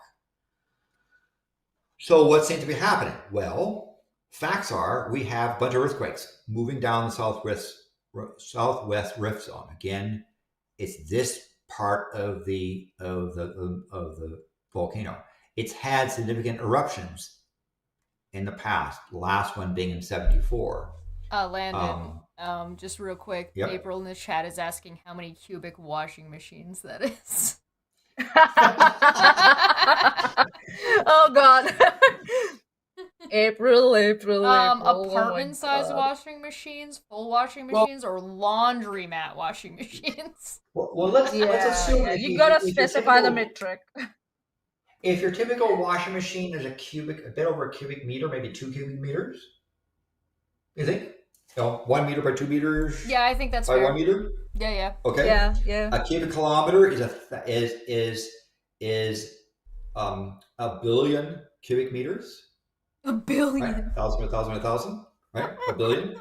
So 1 billion washing machines, said Dr. Evil. But there are 2 cubic meters. So oh shit. half a billion per cubic kilometer. But since there's 4 cubic kilometers of lava, it turns into 2 billion washing machines. 2 billion washing machines.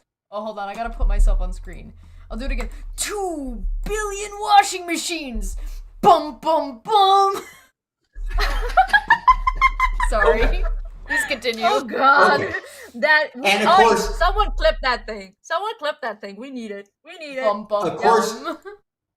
Understand that these pretty colors, right, were from satellite using lasers. Lasers.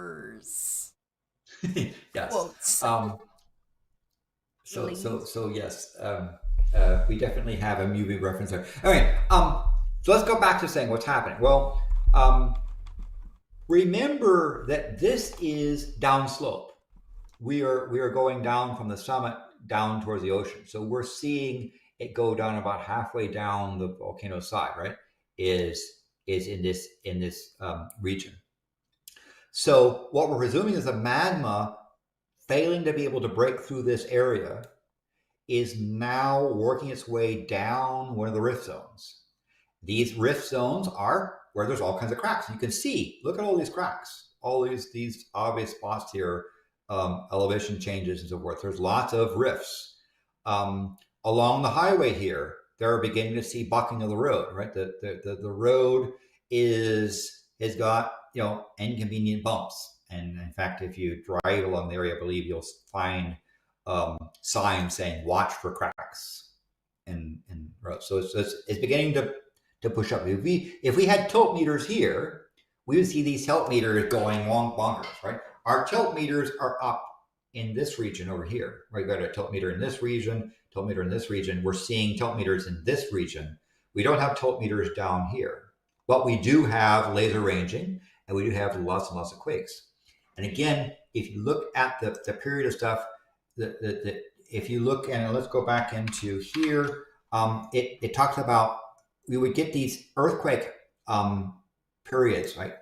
Like here's a case of several periods of these quakes. We have hundreds of quakes that occur, rest, quakes, rest, quakes, rest.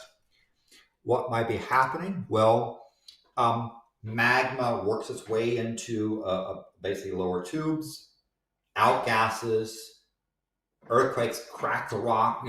The rock is cracking, resulting in earthquakes as the magma is pushing the rocks aside, and then stops again, right? So you have these periods of stuff. So you might see, if we had the tilt meters, deflation, inflation events occurring here, where we would see inflation, earthquakes, it builds up, earthquakes stop, it deflates, turns back to inflation, earthquakes stop again. So the start, stop is a very similar thing. We have to, because we don't have the tilt meters here yet, we don't have the proxies to see the DI events. But we would probably see in this period, this would no doubt be corresponding with DI events. So it's an area of known faults, cracks in the rock, weak points. It's bulging here, even though it's downslope. So one might conclude the magma is on the move, moving down this way, not towards the east rift zone, but towards the southwest zone. And it would be nice that, because this particular area has been known for producing some spectacular eruptions, rift eruptions, not a hole in a cone, but long curtains of lava, spectacular results. I can tell you that there are trails in this area, there are roads in the area, and I think Predictor Red Eye would be pleased to hear that the local indigenous population has moved out of this area. They're the ones that have been asking questions about this stuff, and they have decided it's time to move to another part of the island. So this area here that had out in campsites and little sort of unofficial villages, they've decided there's other parts of the island to sit on, because Chile seem to be giving us a sign. I saw the sign.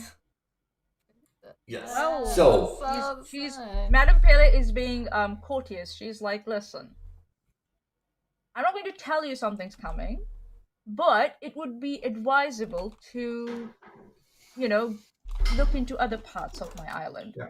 You're welcome.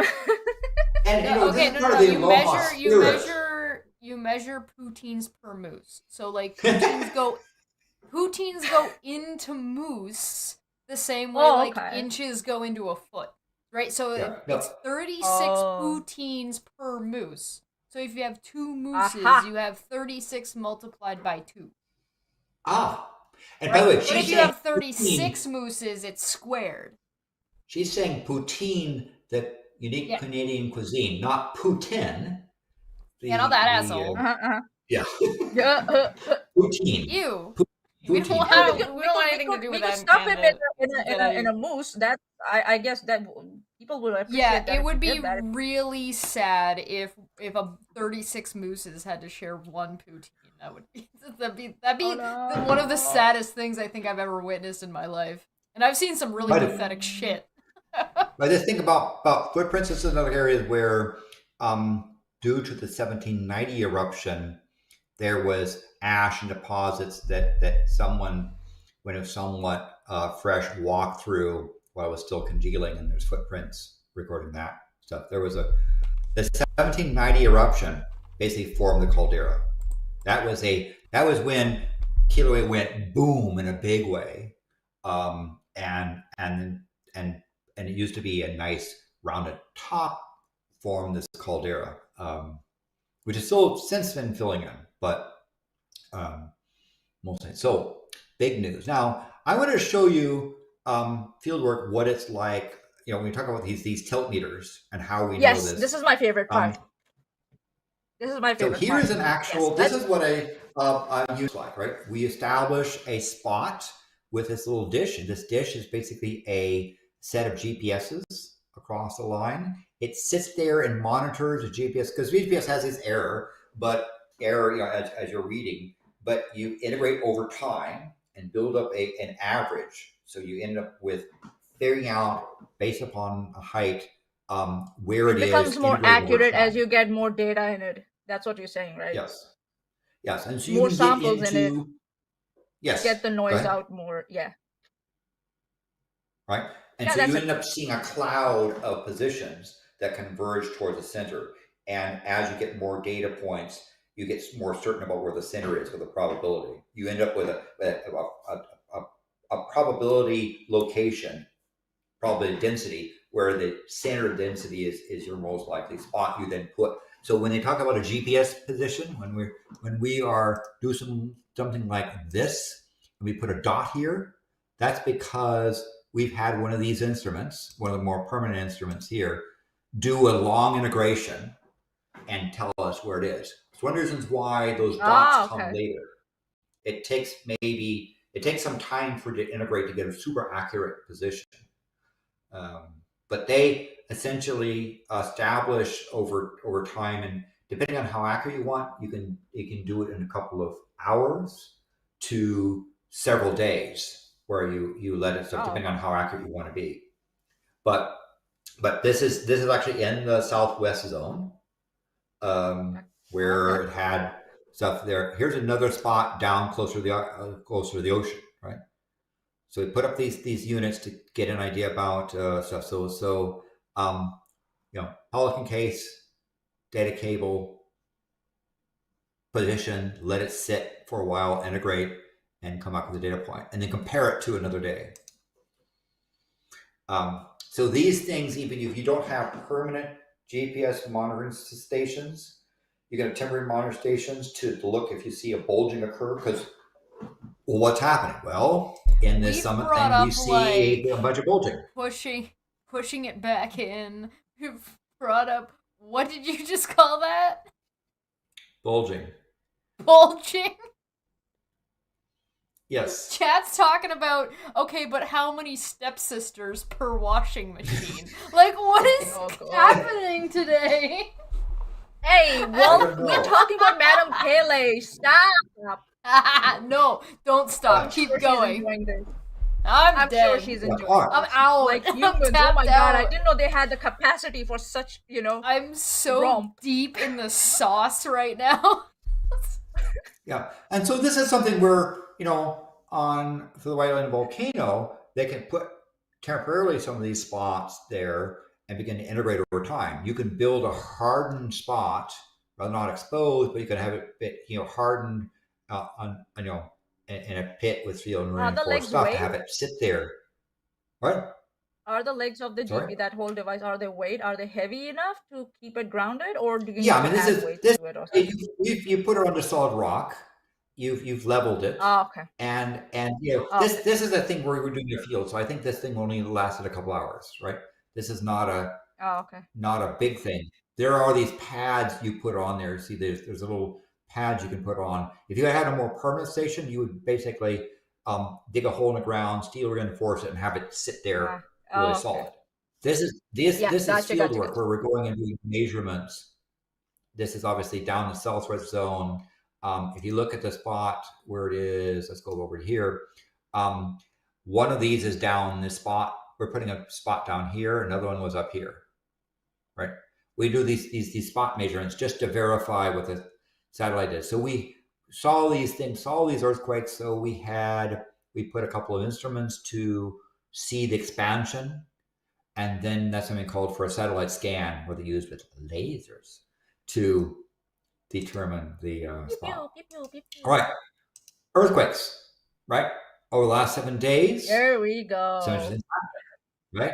If you look here, here's a bunch of here's the Holy Maanyaa pit and the caldera, and you see these earthquakes occurring over the last 7 days, and there are difference of 3 kilometers. Here's 1, 2, 2.5 kilometers, 2.5 kilometers, right? These are 1.5 kilometers, slightly below the surface. We've had a swarm of these things, this area down here, for a long time. These are like 30 kilometers, 32 kilometers, 31 kilometers. So these are the deep quakes, presumably of the magma coming up and from the mantle on its way up. The other thing happening is what's happening here in Mauna Loa, right? If we go step back a little bit, we see Mauna Loa is beginning to have some other quakes. Again, deep, 5, 30, 40, 30, some 5 stuff there, but there's some 9. So these are not near the surface. That one was, but mostly these things are deeper, right? So we're getting to see some activity, some earthquake activity at the top summit of Mauna Loa. That doesn't mean that Mauna Loa is as an eruption imminent, but it's interesting that magma coming up through here causing these quakes, then this deep area here is forcing its way up to cause events occurring under the summit of Mauna Loa, and we see the drain. So by the looks of it, if I'm facing the screen like that. Yeah. So the lava is it can't go through the original spot. So what is doing? The magma can't work its way up through. Because here's the summit. And it's finding and wherever it finds any space, it's just going there, which means that there's so much pressure. I guess enough pressure for it to move to push the lava towards Mauna Loa. Yeah, the magma's being pushed. Yeah, the magma is instead of being able to come up in the weak spot at the summit. Are you guys suggesting that the lava is getting pushed back in? And the magma, there's not lava because it hasn't reached the surface. The magma underground can no longer break through the surface. There's Halemaumau Lake here, and it's working its way down. And again, if we step back a little bit and look at where we are on the island, we see that here's the top of the mountain working its way down slope, right? So this whatever magma was underneath the surface causing those eruptions appears to be on the move, heading down the spine, down this way, not this way. You have quakes all the time in spots, right? Having a quake doesn't mean because the rock is settling, rock is adjusting. It's the swarms of quakes heading down this way, suggesting the magma may be on the move down this road. And this is an area because this east rift zone here collapsed at the end of the eruption. It may be that this is now the new weak spot. Doesn't mean that the magma can all of a sudden stop and go this way and start again, right? That can happen. But generally the magma is working its way down here. And if this is the last 7 days. Now, if we look at the last day, we see almost nothing. Why? Because the earthquakes induced by magma come in swarms. Why? Because there's inflation events. When we get inflation, we'll get rocks cracking, pressure building up. It reaches a limit. It goes back into solution and it deflates, and the earthquakes stop. So this last day, we're in a period between earthquake swarms. It doesn't continually build up earthquakes and then go bang. It tends to have this on and off periods as it's working towards it. Now, does this mean that an eruption will happen right away? No, but it means that magma is no longer favoring the summit, no longer favoring the Halemaumau lava lake, which is now a congealed plug of stuff. I guess they call it the caldera basin, or the downdrop block of the caldera basin is now becoming an impediment to eruption. It doesn't mean it can't erupt there. It just means the magma's finding its way down slope. And again, gravity is a big thing, right? the magma that might have been Mm-hmm. underneath that now lava plug is finding it's easier to work its way down the spine going downhill. It doesn't mean that it'll pop up here. And yes, we see from the summit, it's bulging this area. Why? Because magma is pushing up.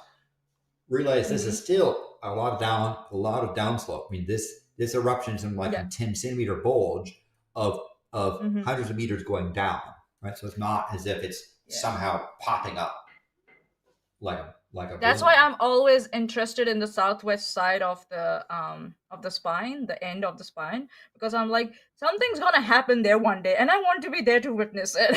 So I'm just like, when it's gonna happen. And those the history of the 1920s eruptions and 1970 eruptions, the fountains, long kilometer long fountains of stuff with lava pouring down one direction or the other.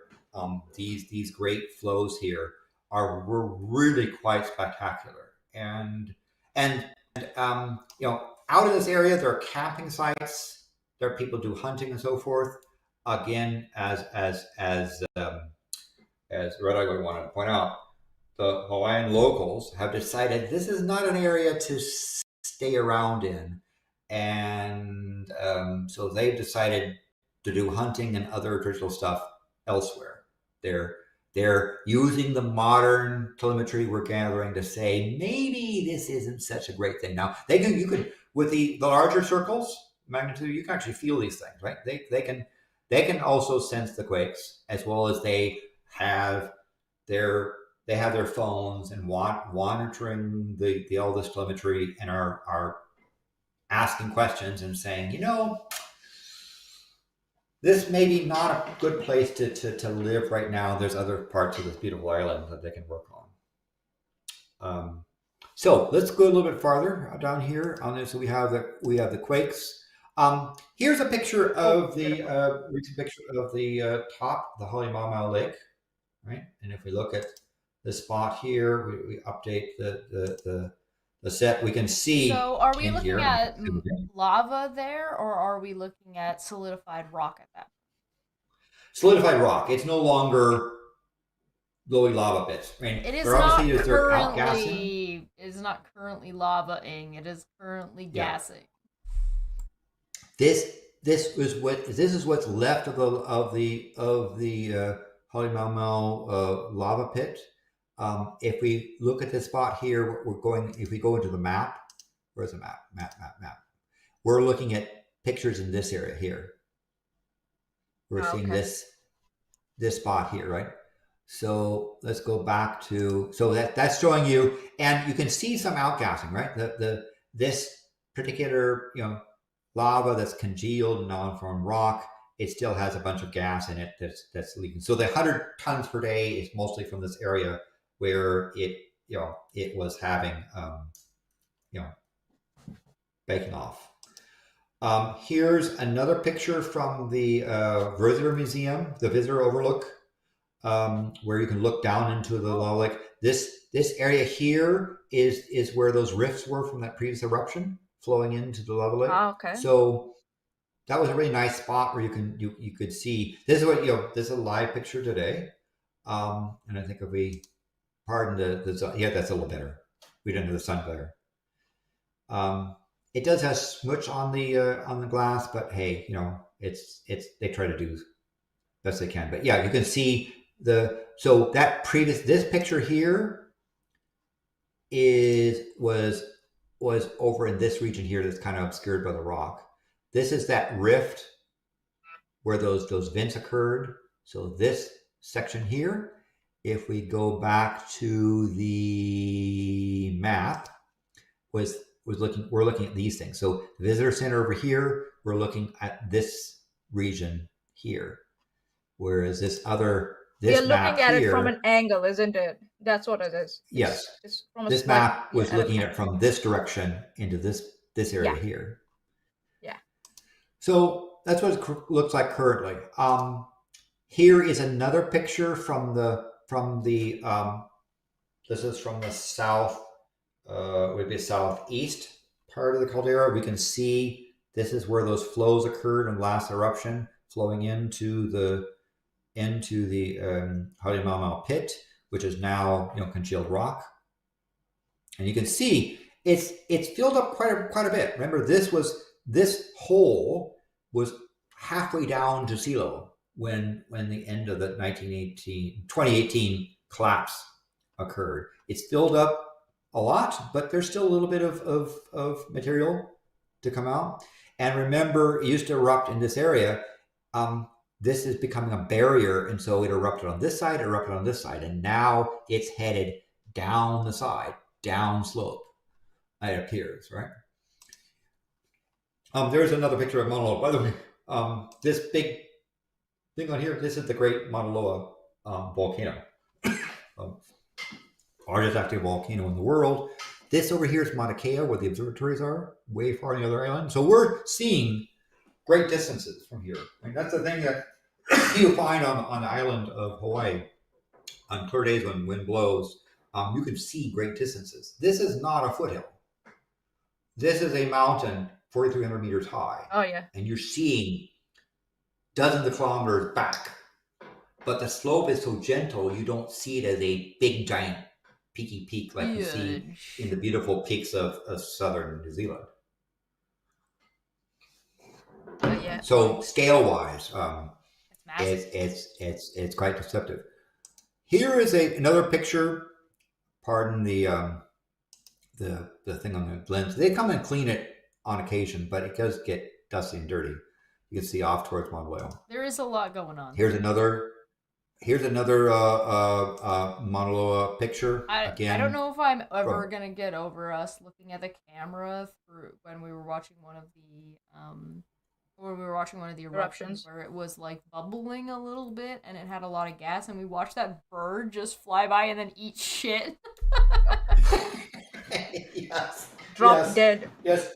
Whoops, got Madam too Pele close. does accept if you throw. We still, oh my god, we still need to get Landon to watch Dr. Stone. I need this in my life. Please. What? This needs to happen. What? There's a shonen styled anime that has a lot of science in it, and one of it is very much related to like outgassing. Yes, you have mentioned that before. Yeah, one of the episodes is very much related to outgassing, where they like utilize it and take advantage of it, and I really, really want to get like a Landon analysis of like the science within the anime. But sorry, please continue. A Landon special? Cool. Oh my god. So we see the summit of Mauna Loa, and we see the older, more recent flows, these dark flows from over the years. If you ask about where this is in terms of the map of the Big Island, I think we had a map on the island over here. Yeah. Here's Mauna Loa, here's Kilauea, and we're looking on the edge of Kilauea towards Mauna Loa, where we're looking across this valley. Oh, okay. There. If I zoom in, this picture, here's the top of Mauna Loa, here's the top of Kilauea. We're looking across the valley towards this spot. So that's what this thing is showing us, and you can see the extent of the flows coming from Great Mauna Loa thing. This, however, is a new picture looking down the southwest. This is looking across the Kilauea caldera, where you had this gassing area, towards the southwest. Right. This was the side vent on the previous, not the last eruption, but the eruption before that flowed from the side in. The previous eruption. Here are the cones from the last eruption, where the stuff flowed this way. This is the previous cone that flowed this way. This is the direction that magma seems to be moving. And this finally is, they've set up a picture in the southwest zone. If we look where it is, it's down here, right? And downslope from the summits up here. It's down this area, and we're looking to see, basically you're putting some cameras down here to say, oh, something happens. Let's look at some of these fault areas just to see what happens, see if we can catch something happening. Right now, there isn't. It looks sort of like this, but as Riley well want to point out, the local indigenous Hawaiians are saying there's other places we'd rather be at the moment. For anybody who doesn't know, a lot of the pictures that we're looking at are within like a couple of hours and sometimes are straight up live. And so like they were taken like moments ago, and some of the camera footage that we look at is like live. And yeah, these are live pictures of stuff they didn't update. Now, what they do for people off island to preserve bandwidth is they take a picture and put it up every couple of minutes. So when you see the thing, when you see something like this here, and you say, "This is what it looked like here." We go to visit cam, we can see there's the timestamp, right? And if we zoom if in, I'm not mistaken, I believe all of these websites are linked below. So if you're interested in looking at it yourself, you can feel free to check the description, and those links are there. Enjoy. There are lots of cams here you can look at with things and pictures. This one's no longer functioning. This was the live camera thing of the eruption. It's no longer functioning, but Yeah, Madam Pele was like, "Okay, I'll take that." But they even have stuff like this. This is one of the cameras up on the top of Mauna Loa, and you see something unusual in Hawaii. You see ice. And this is something that Landon is saying should exist on formerly known as White Island. Like they ought to have, especially if they want to utilize it as a tourist area and they want people to be traveling there, they ought to have access to all of this information so that not only do we already know that formerly known as White Island was active and is active, so it's not an unforeseen eruption, but it gives us far more information and far more just capability to react and respond when it happens. It attracts tourists because they see the stuff, they want to come and see it for themselves. So it's actually a tourist attraction, right? Yeah. I just want to point out, if you're gonna do it right, basically. Yeah. So here's a live picture, and we see ice, right? Yes, there's snow and ice on Hawaii. This is up at like 4,300 meters. We're on 13,000 feet elevation, where it actually can freeze and get snow and ice there. This is particularly nasty to walk over because you have sharp rock and ice. Sharp rock that's slick and ice that's slick, and it's like somebody who lives in Canada. I used to have to walk through basically the equivalent of this to go to school in the morning. Letty says, check the cams before you get on the boat. Yes. Yes. Well, this is a spot here. But that thing is not reporting, but there's other ones that are reporting. So you can get ideas about this. So this was a spot, remember when Mauna Loa was flowing down the other side and was going to cut off the saddle road? This was a camera looking up that area. But you can see all the various historic flows from Mauna Loa in the last 100 some odd years or so going on there. It's got lots of, so anyway, there's lots of camera stuff. Some of it are active, some are not. As new cameras come into play, they'll be added to the list. And should it start erupting, they'll add more cameras and stuff for people to see. So we do have a couple of questions to kind of wrap up here. Yep. Back, Landon. Okay, let me turn this stuff off. Landon, where you at? Where you at? We need to see your beautiful face. Here he is. Oh, there he is. Yeah. Okay. Yay. So Vagri had asked, there are apparently earthquakes happening in Italy associated with a supervolcano. Yeah. So, volcano or a site that has significant volcanic complex, and it appears that magma is on the move there. Just because you have earthquakes does not mean you have a volcano that's about to erupt.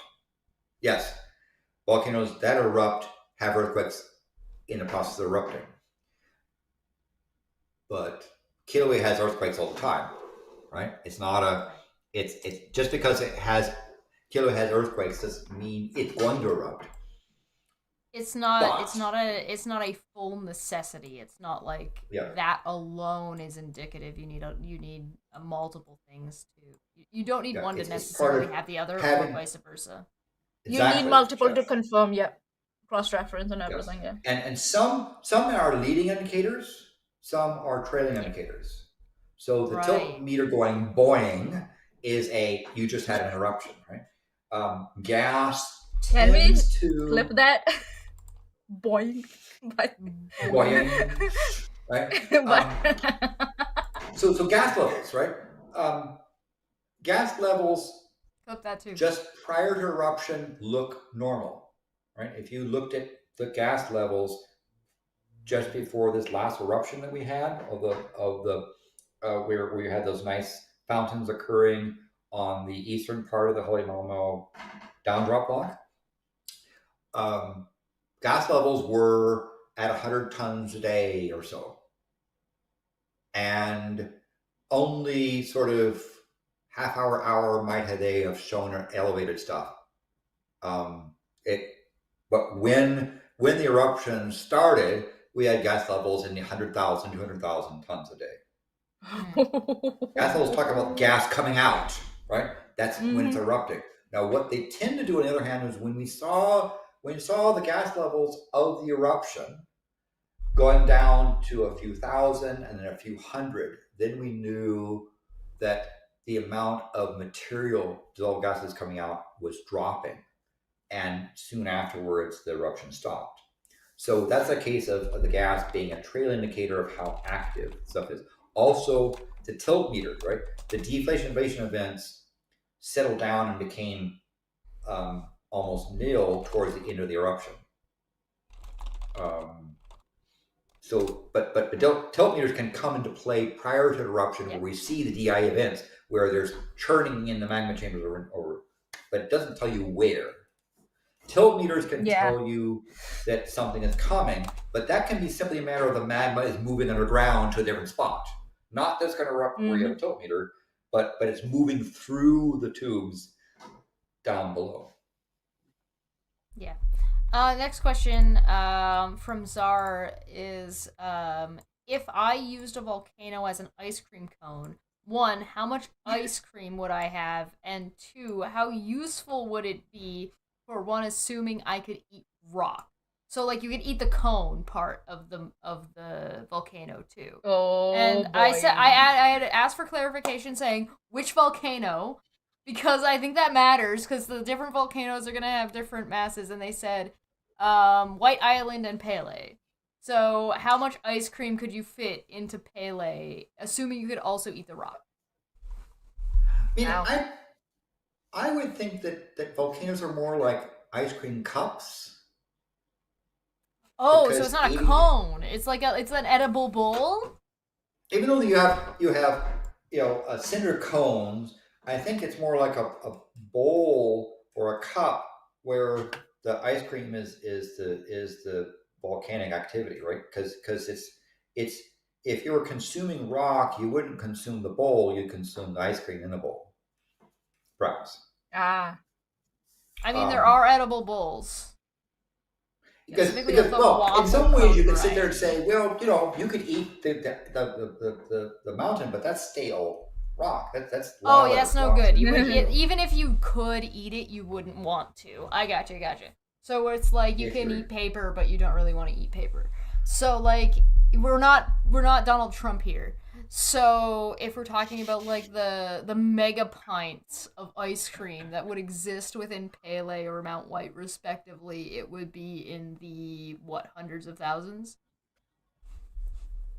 Yes. So yeah, and I think Casey, Pele produced about 4 cubic kilometers of ice cream in that 45 cubic kilometers of ice cream. Oh my god! I will say from a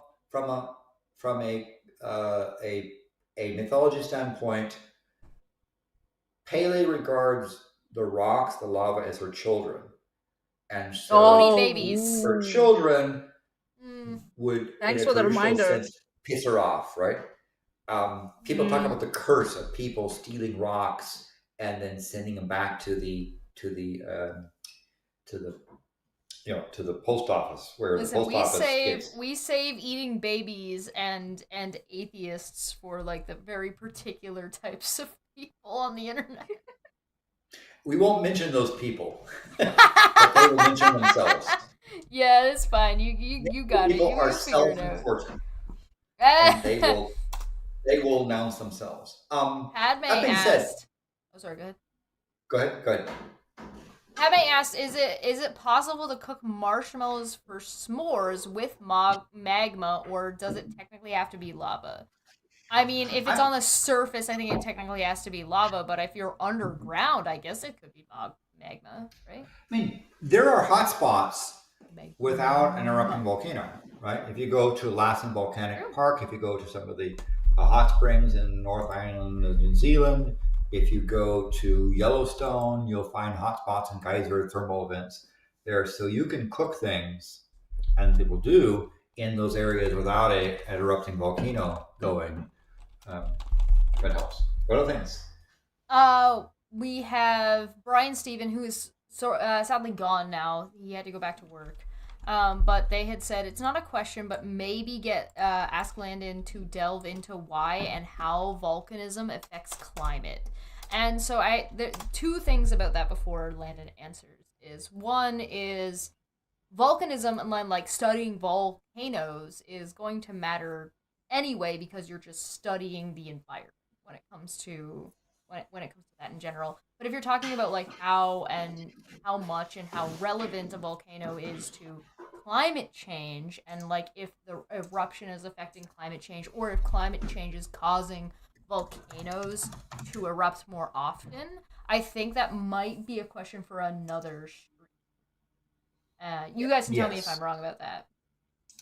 Yes. It's a little more than just like a couple of sentences of answer, right? We're also like getting to the end of today. And he's not even here, so and I think maybe we can write it down and yeah, note it for later. From the point of view of the set, I mean, what's relevant to here is that there is up on the slopes of Mauna Loa, not the top, but down the side, an observatory that has been measuring CO2 concentrations since 1960, and it has also captured gas that we can re-examine to verify, and it has shown a significant change in carbon dioxide.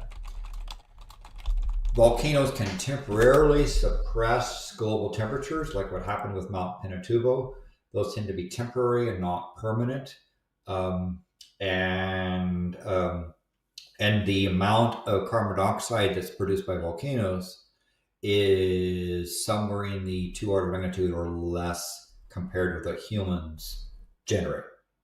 So while climate can be impacted somewhat, the somewhat tends to be because aerosols get into the high atmosphere and tend to change the solar radiation and the atmosphere dynamics on a temporary basis. As that stuff settles out, it goes away. It tends to be a temporary thing. You have so if you wanted to try and do sort of a global cooling, and you caused a very significant VI7 or greater type of eruption to occur, not only would that be a problem for the area, you might have a global cooling might last for a couple years or two, but then that stuff filters out and it goes. Now, it doesn't mean that big volcano turns into big change in atmosphere.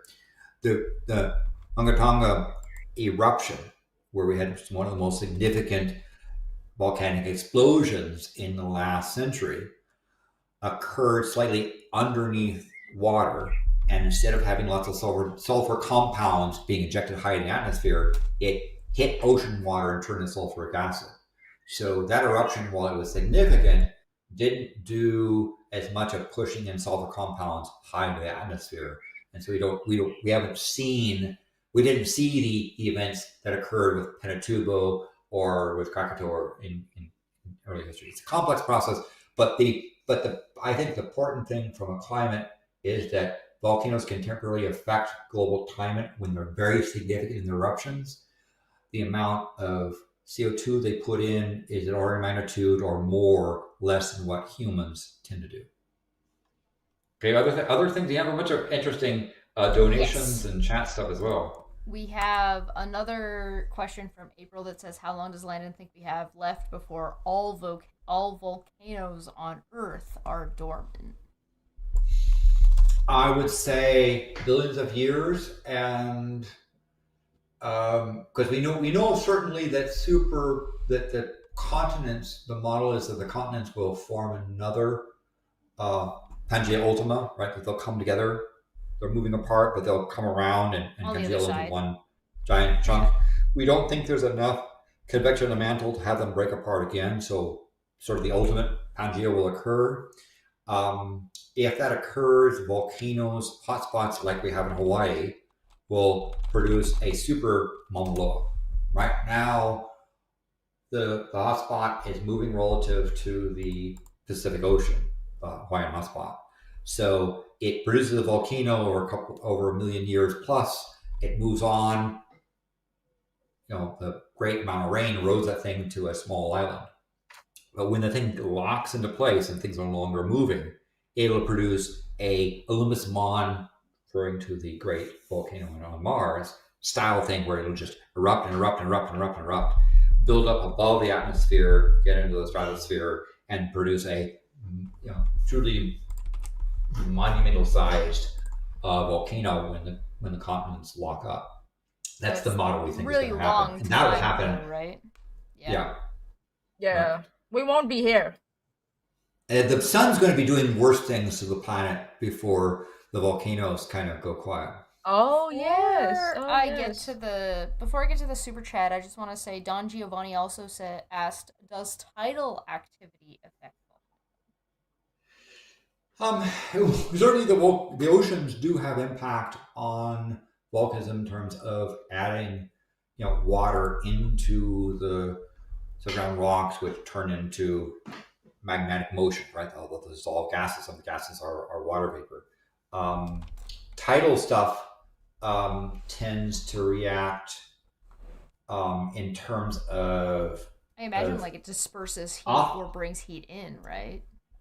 Yeah, but the other thing that happens is that you can get cases where the shelf that builds when Pu-O was dumping lots of lava into the ocean, you get these sort of temporary shells built up where build up things. You basically build land out in the ocean. That material becomes quite stable and collapses. Well, there's also like you build these shells, and then the tsunami comes back up, right? Well, and there's how like considering that like it's so fertile, right? The stone, the rock, the crushed dirt that ends up becoming what it is so fertile. It's so good for the ocean. It's so it'll build up really, really quickly a lot of ocean life and then collapse. Yes. So the Turtle Bay that used to be on the very far southeast corner of the island got filled in with lava. But the plant life and ocean life around that area is now exploding because you now have a very rich soil, you have a very rich area in the ocean. And so the people involved in studying the ocean and oceanography are reporting that the area beyond the lava flow, because the lava is flowing underneath the water and building up stuff, that area is now very rich in new life. It's just exploding with all kinds of sea life and plant life. And all right, last question. Okay. Sorry, go ahead. The last question we're going to take, because if we keep taking questions, we're going to be here for another 2 hours. Does tidal force cause flexing and pressure changes in the crust? Tends not to be. Again, tidal force tends to be of oceans tend to be relatively minor compared with the weight of the ocean itself. So tidal actions tend to be a minor effect. It's measurable, but minor effect. Much like a storm can dump lots of water onto a erupting volcano. It'll seem like a lot to us, but not a lot over our. We see in tiltmeters, like when we've had hurricanes come in, we see the tiltmeter react. Right. I personally went to Kilauea during one of the major hurricanes there, it was coming, so I got into position, and we saw it was 750 millimeters of water come down in a period of 2.5 hours. Yeah. Oh. And we're there to study. All that water poured into the Maanyaa caldera, and we wanted to see what happened. And the water worked its way down through those lava tubes. Remember those water tubes? If you build a home in, you get wet. Yeah. They worked their way down to what? Hot rock, and all of a sudden we had geysers. And so that when the storm moved, you had a caldera with geysers and things like that, because the water, so much water there. And we saw the tilt meter go boing because you had a significant amount of weight pushed down and then turned to steam where it pushed up. And so you saw a little boiling event as a result of that. So you can get there. Whereas the tides on the ocean tend to be more a minor effect. What mostly happens, and this is back to the Hawaiian mythology about the goddess of the ocean, the goddess of fire, having conflict, is lava will pour into the ocean, build a shelf. That shelf isn't stable, it collapses, and that collapse causes a tsunami to come back up. And so the Hawaiians talk about this as being the fight between the two sisters, and so they have a whole thing about the hula dance and so forth. They're trying to get everyone to calm down. Mr. Sirius said, "You can't explain having Pele the go to tides." her house and the sister go to her house and be nice and not fight, because the villages that live along the ocean edge suffer when the two sisters go at each other. It's like this, is it? Is it like them going like that?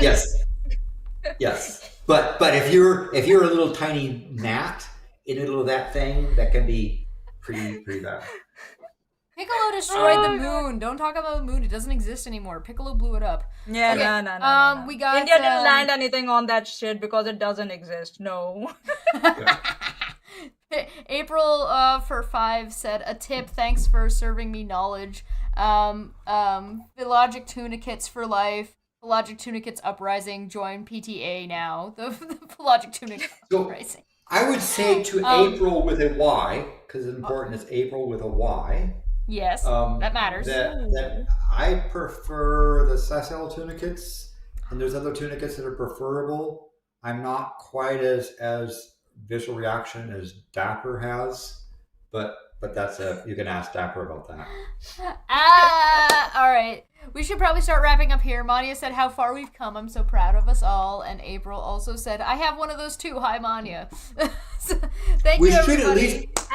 We should at least because say one little thing I noticed there, but we would be remiss to say predictions. What was? Oh, right, yeah. We were wrong. Yes. Surprise. What are our predictions? Everyone was wrong. Don't I think make me so. go first. I think so. Landon was right. Hold on, let me just see. So Landon said, definitive DI events, more number of earthquakes. We will see an eruption, but shorter. DI events, a continued earthquake. Okay, cool.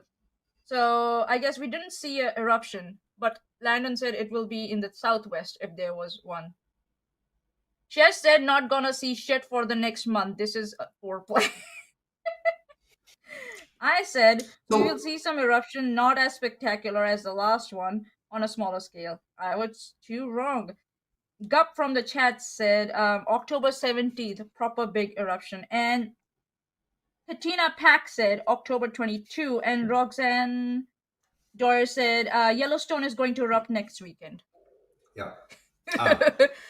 So for Josh saying we're not going to see something, you could interpret it as saying no lava on the surface, correct?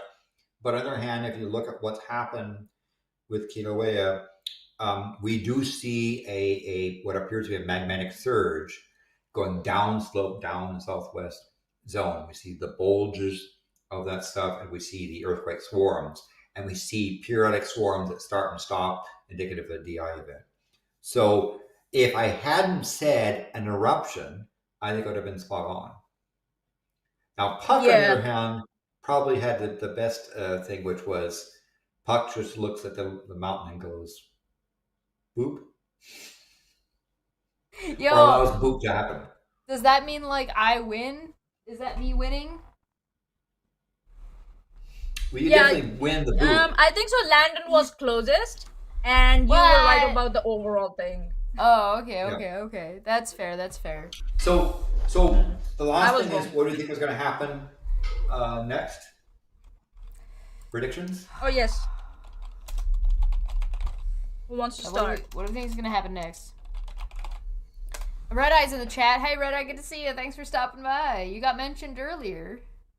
Yes, and Red Eye, it is a case. In fact, I did have a conversation with somebody who said yes, the locals have chosen to not hunt in the southwest zone. In fact, some of them, they even live down closer to the area where there's the deep earthquake swarms. Have decided that there's other places on the island that are wonderful to visit, and so we don't see any of the pig hunting occurring along the southwest zone. We don't see any of the campouts from the natives in that area. There's cameras in that area. It doesn't necessarily mean there, but take it from somebody when the Hawaiian natives say, "Let's go over here," right? They're doing so because one, they have smartphones and they look at all this instrumentation, and two, they can feel the quakes, and three, they say, Pele gives you a sign, and if you ignore it, that's being stupid. Let's not be stupid. That's what I said. Pele's like, I'm giving you a very courteous warning, and I'm not going to say anything else. You're welcome. So, yeah. By the way, please click the like button if you like this stuff and share it. Please. I think. but What are the predictions, predictions? right? Yeah, Let's see. I think we're gonna see more activity, and like inching closer to what we would look to see when there's eruption. But I don't think there's gonna be an eruption. And I'm gonna double down and say that we will actually also not see a follow-up eruption. It'll be like, nah. We're talking about the next month. We're not talking about long term. Yes. It will erupt again. We're talking about next month. Well, yeah, we all know it's gonna erupt again eventually. So in the next month, I think we're gonna see it inch close and then come back in. Okay. So it's like a firecracker that went. Yeah, it's like. Yeah. Anybody got a chat? Anyone want to? Yes, chat. Please feel free to engage. If you have a prediction, let us know. We'll write it down. Yeah. So By Landon, I what's mean your Maanyaa. prediction? Maanya's gonna write it down. Okay. I'm described. I believe we will have more of the same, which is earthquake swarms that start and stop. That along the southwest zone. A lot of earthquakes. The question will be: will the swarm continue to migrate, or will it stop? Right. That's the thing that I'll watch for. Is with the quakes going on the southwest zone, does it continue to go down the zone, or does it kind of stop and concentrate? So what I'm predicting that it will not erupt between now and the next month. We will see the same sort of periods of swarms of quakes followed by periods of non-quakes. We'll see the gas levels at the summit being in the mild 100 tons per day type of thing. We'll see deflation, inflation events come and go at the summit. Particularly as the magma moves down the southwest zone, the summit will become less and less effective in modeling. Hopefully we can get some sensors down the southwest zone to see DI events down there, but that's What did you say about the gas? What did you say the about gas? The gas at the summit will continue to be in the low 100 tons per day type of situation. Okay. We need to have gas. Just a comment. We need to have gas. We need to have gas. Period. End of sentence. Gas it's a meters, necessary function. And gas meters and DI tilt meter down the southwest zone if possible to get more of a data. But lacking that, I think we'll see earthquake swarms that'll come and go, and the zone. The question is going to be: will that zone extend farther down the south? Will the earthquake zone swarms continue farther down, or will they stay in an area? That's to be determined. That'll tell you if the magma is going to move, how far it's moving, and how fast it's moving. Historically, it would be in the area it is now. So if I have to guess, I would say that we'll have earthquake swarms in the same general southwest region in the upper part. And the swarms will come and go. Right now, it's quiet, but we'll have periods of a couple of days, and then a couple, several days of not. That's the equivalent of a DI event without a tilt meter being there, but no eruption. So is that pretty clear? Yeah. Yep. April in the chat said, let me just make sure I pull it up properly. Oops, hold on. My pen gave up on me. What the hell? The mountain is gonna chill. There's gonna be a lot of gas, but not much else. Okay. Chill. And what? And by gas, I presume she means at the summit. Yeah. There will be an uptick in gas levels, which would be interesting. Yeah. Can you repeat that for me? I can't find it. Mm-hmm. I lost it. Where is it? It's gonna the mountain's gonna chill, but there's gonna be a lot of gas, but not much else. Yeah. Then I also agree with Katana Pakmen's Katana phase. Yeah, Katana. That we'll see periods of swarms of deeper quakes underneath Mauna Loa. That's a classic thing of the energy coming up through the mantle magnetic pipes that heads towards Lohi, heads towards Kilauea, heads towards Mauna Loa. Since no one's erupting, no one's bleeding off, we'll see periods of swarms of quakes in Mauna Loa, but not significant, not to the point of Mauna Loa is going to erupt again. I'd be very surprised if Mauna Loa erupted in the next month. Also, I predict that Hawaiian locals will continue to stay away from the upper southwest zone and maybe some of the south zone. The question they were asking is, should the villages that are at the area, like remember we saw the one GPS meter near the ocean down in that where the southwest zone sort of reaches the ocean, they're asking, should those people move away? Yeah, Katina said specifically more earthquakes and more towards Mauna Loa. So like earthquakes, but they're going to be moving in a specific direction. Red Eye said big lava flow going SW, I believe, probably before Christmas, and big lava fountain. But that's before Christmas. So that could be in December, not in November. That's true. And to Red Eye's point, classically Southwest eruptions have been beautiful, spectacular, long, multi-kilometer long fountains of lava that just pour out a traditional, not as we see it in the summit up in Hawaii Mountain though, the lava sort of pools in the same spot. This is the case where long chains of beautiful lava flows that are just with fountains, long curtains. It is.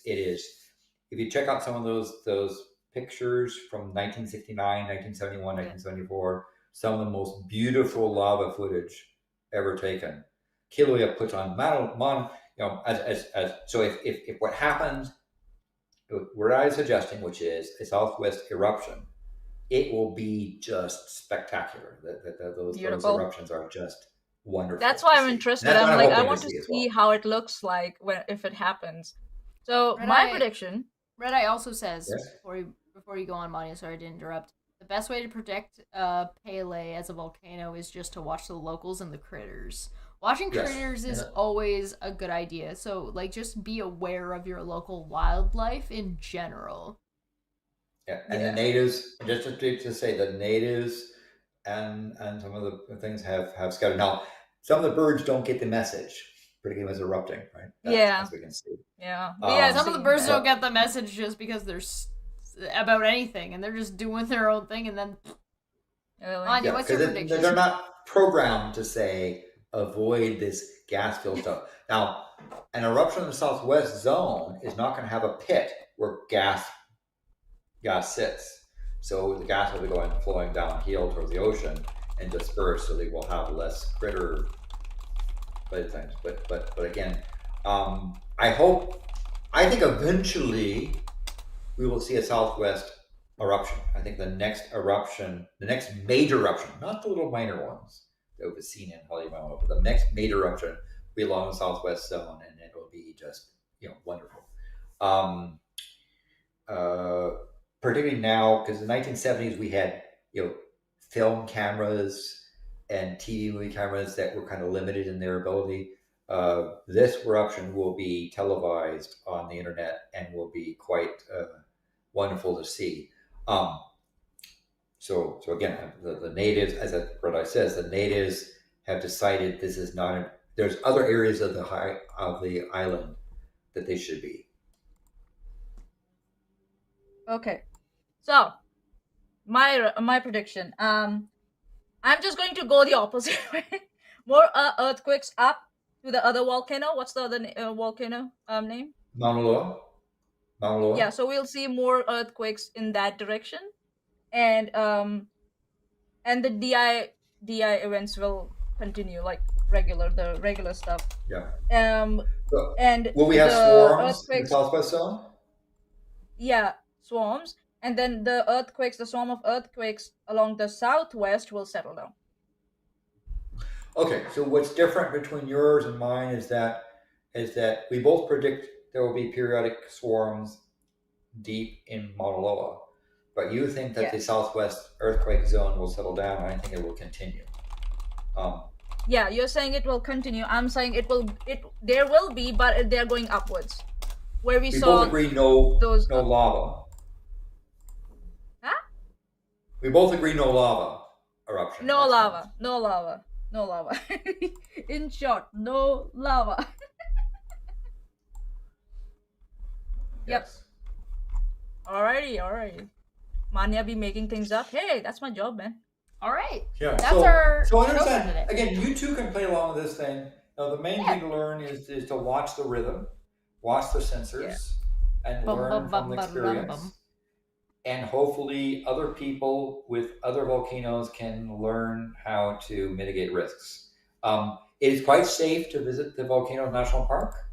If you do, stop at the entrance, pay your park fee because it helps fund the park service. It's one of those cases where if the government shuts down, technically the park service doesn't. I understand the way the park service is that they stop. And also, fees, but they don't shut down the volcano. Yeah. The volcano doesn't close due to the government shutdown. Yeah, nah. Volcano's like, excuse me?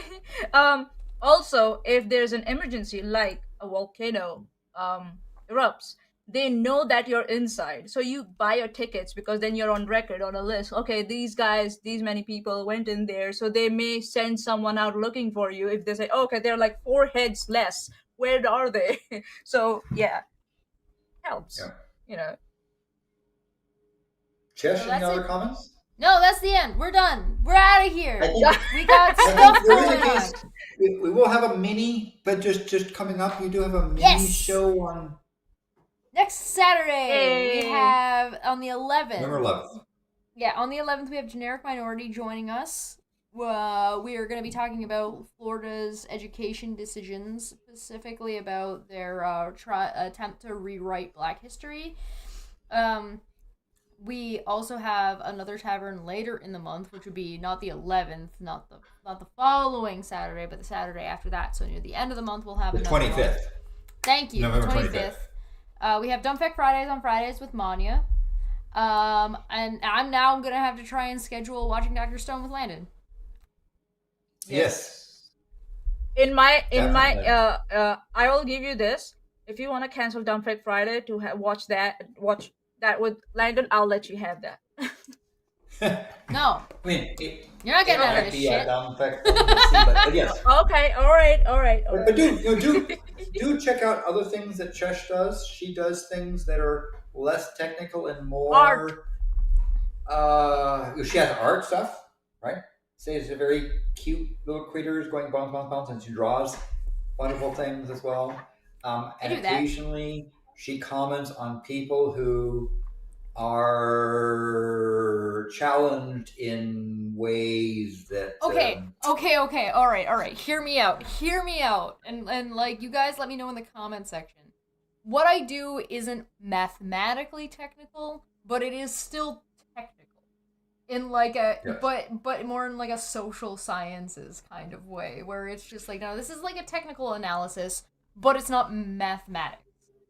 It's not like and you learn, what you'll do is you'll learn about public relations, and you'll learn about how to handle crises. Don't embarrass yourself. By Chesh laughing at people that do it spectacularly poorly. I mean, dumpster fire level stuff, right? Listen, that's the thing. If Chesh has decided to laugh at you, there's no coming back for you. I will just simply lay out the law. If Chesh decided to like sit down and laugh at you, it's too late. You might be able to hire Chesh to recover your public relations thing, because she does have skills in those sorts of things. You'd have to take whatever pride you were belching and shove it back down your colon. Oh my god. I did not see that coming. I didn't say which orifice it came out of. This is the best endorsement I've ever gotten. Right? It's easier to shove your reputation back up your colon than it is to pick lava and put it back into Pele's tube. Oh my god. Well, and we would also be remiss to make sure that we mention, hey, go check out Dapper's channel, because he's here on a regular basis, and we may or may not see him on the 11th, but we'll definitely see him on the 24th. Yeah, Dapper does lots of amazing stuff. While he laughs at some people, he also educates you about what we know, and that's the reason why I'm a proud patron of Dapper, because you learn things. I also want a special thanks down below. We have patrons and members listed down below, so if you've been helping us out financially, either by liking, sharing, or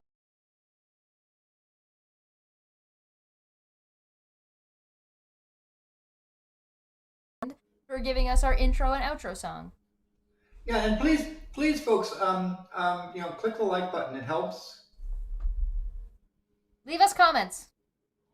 Yes. If you leave us comments, leave us a question, we will answer it in the future, probably.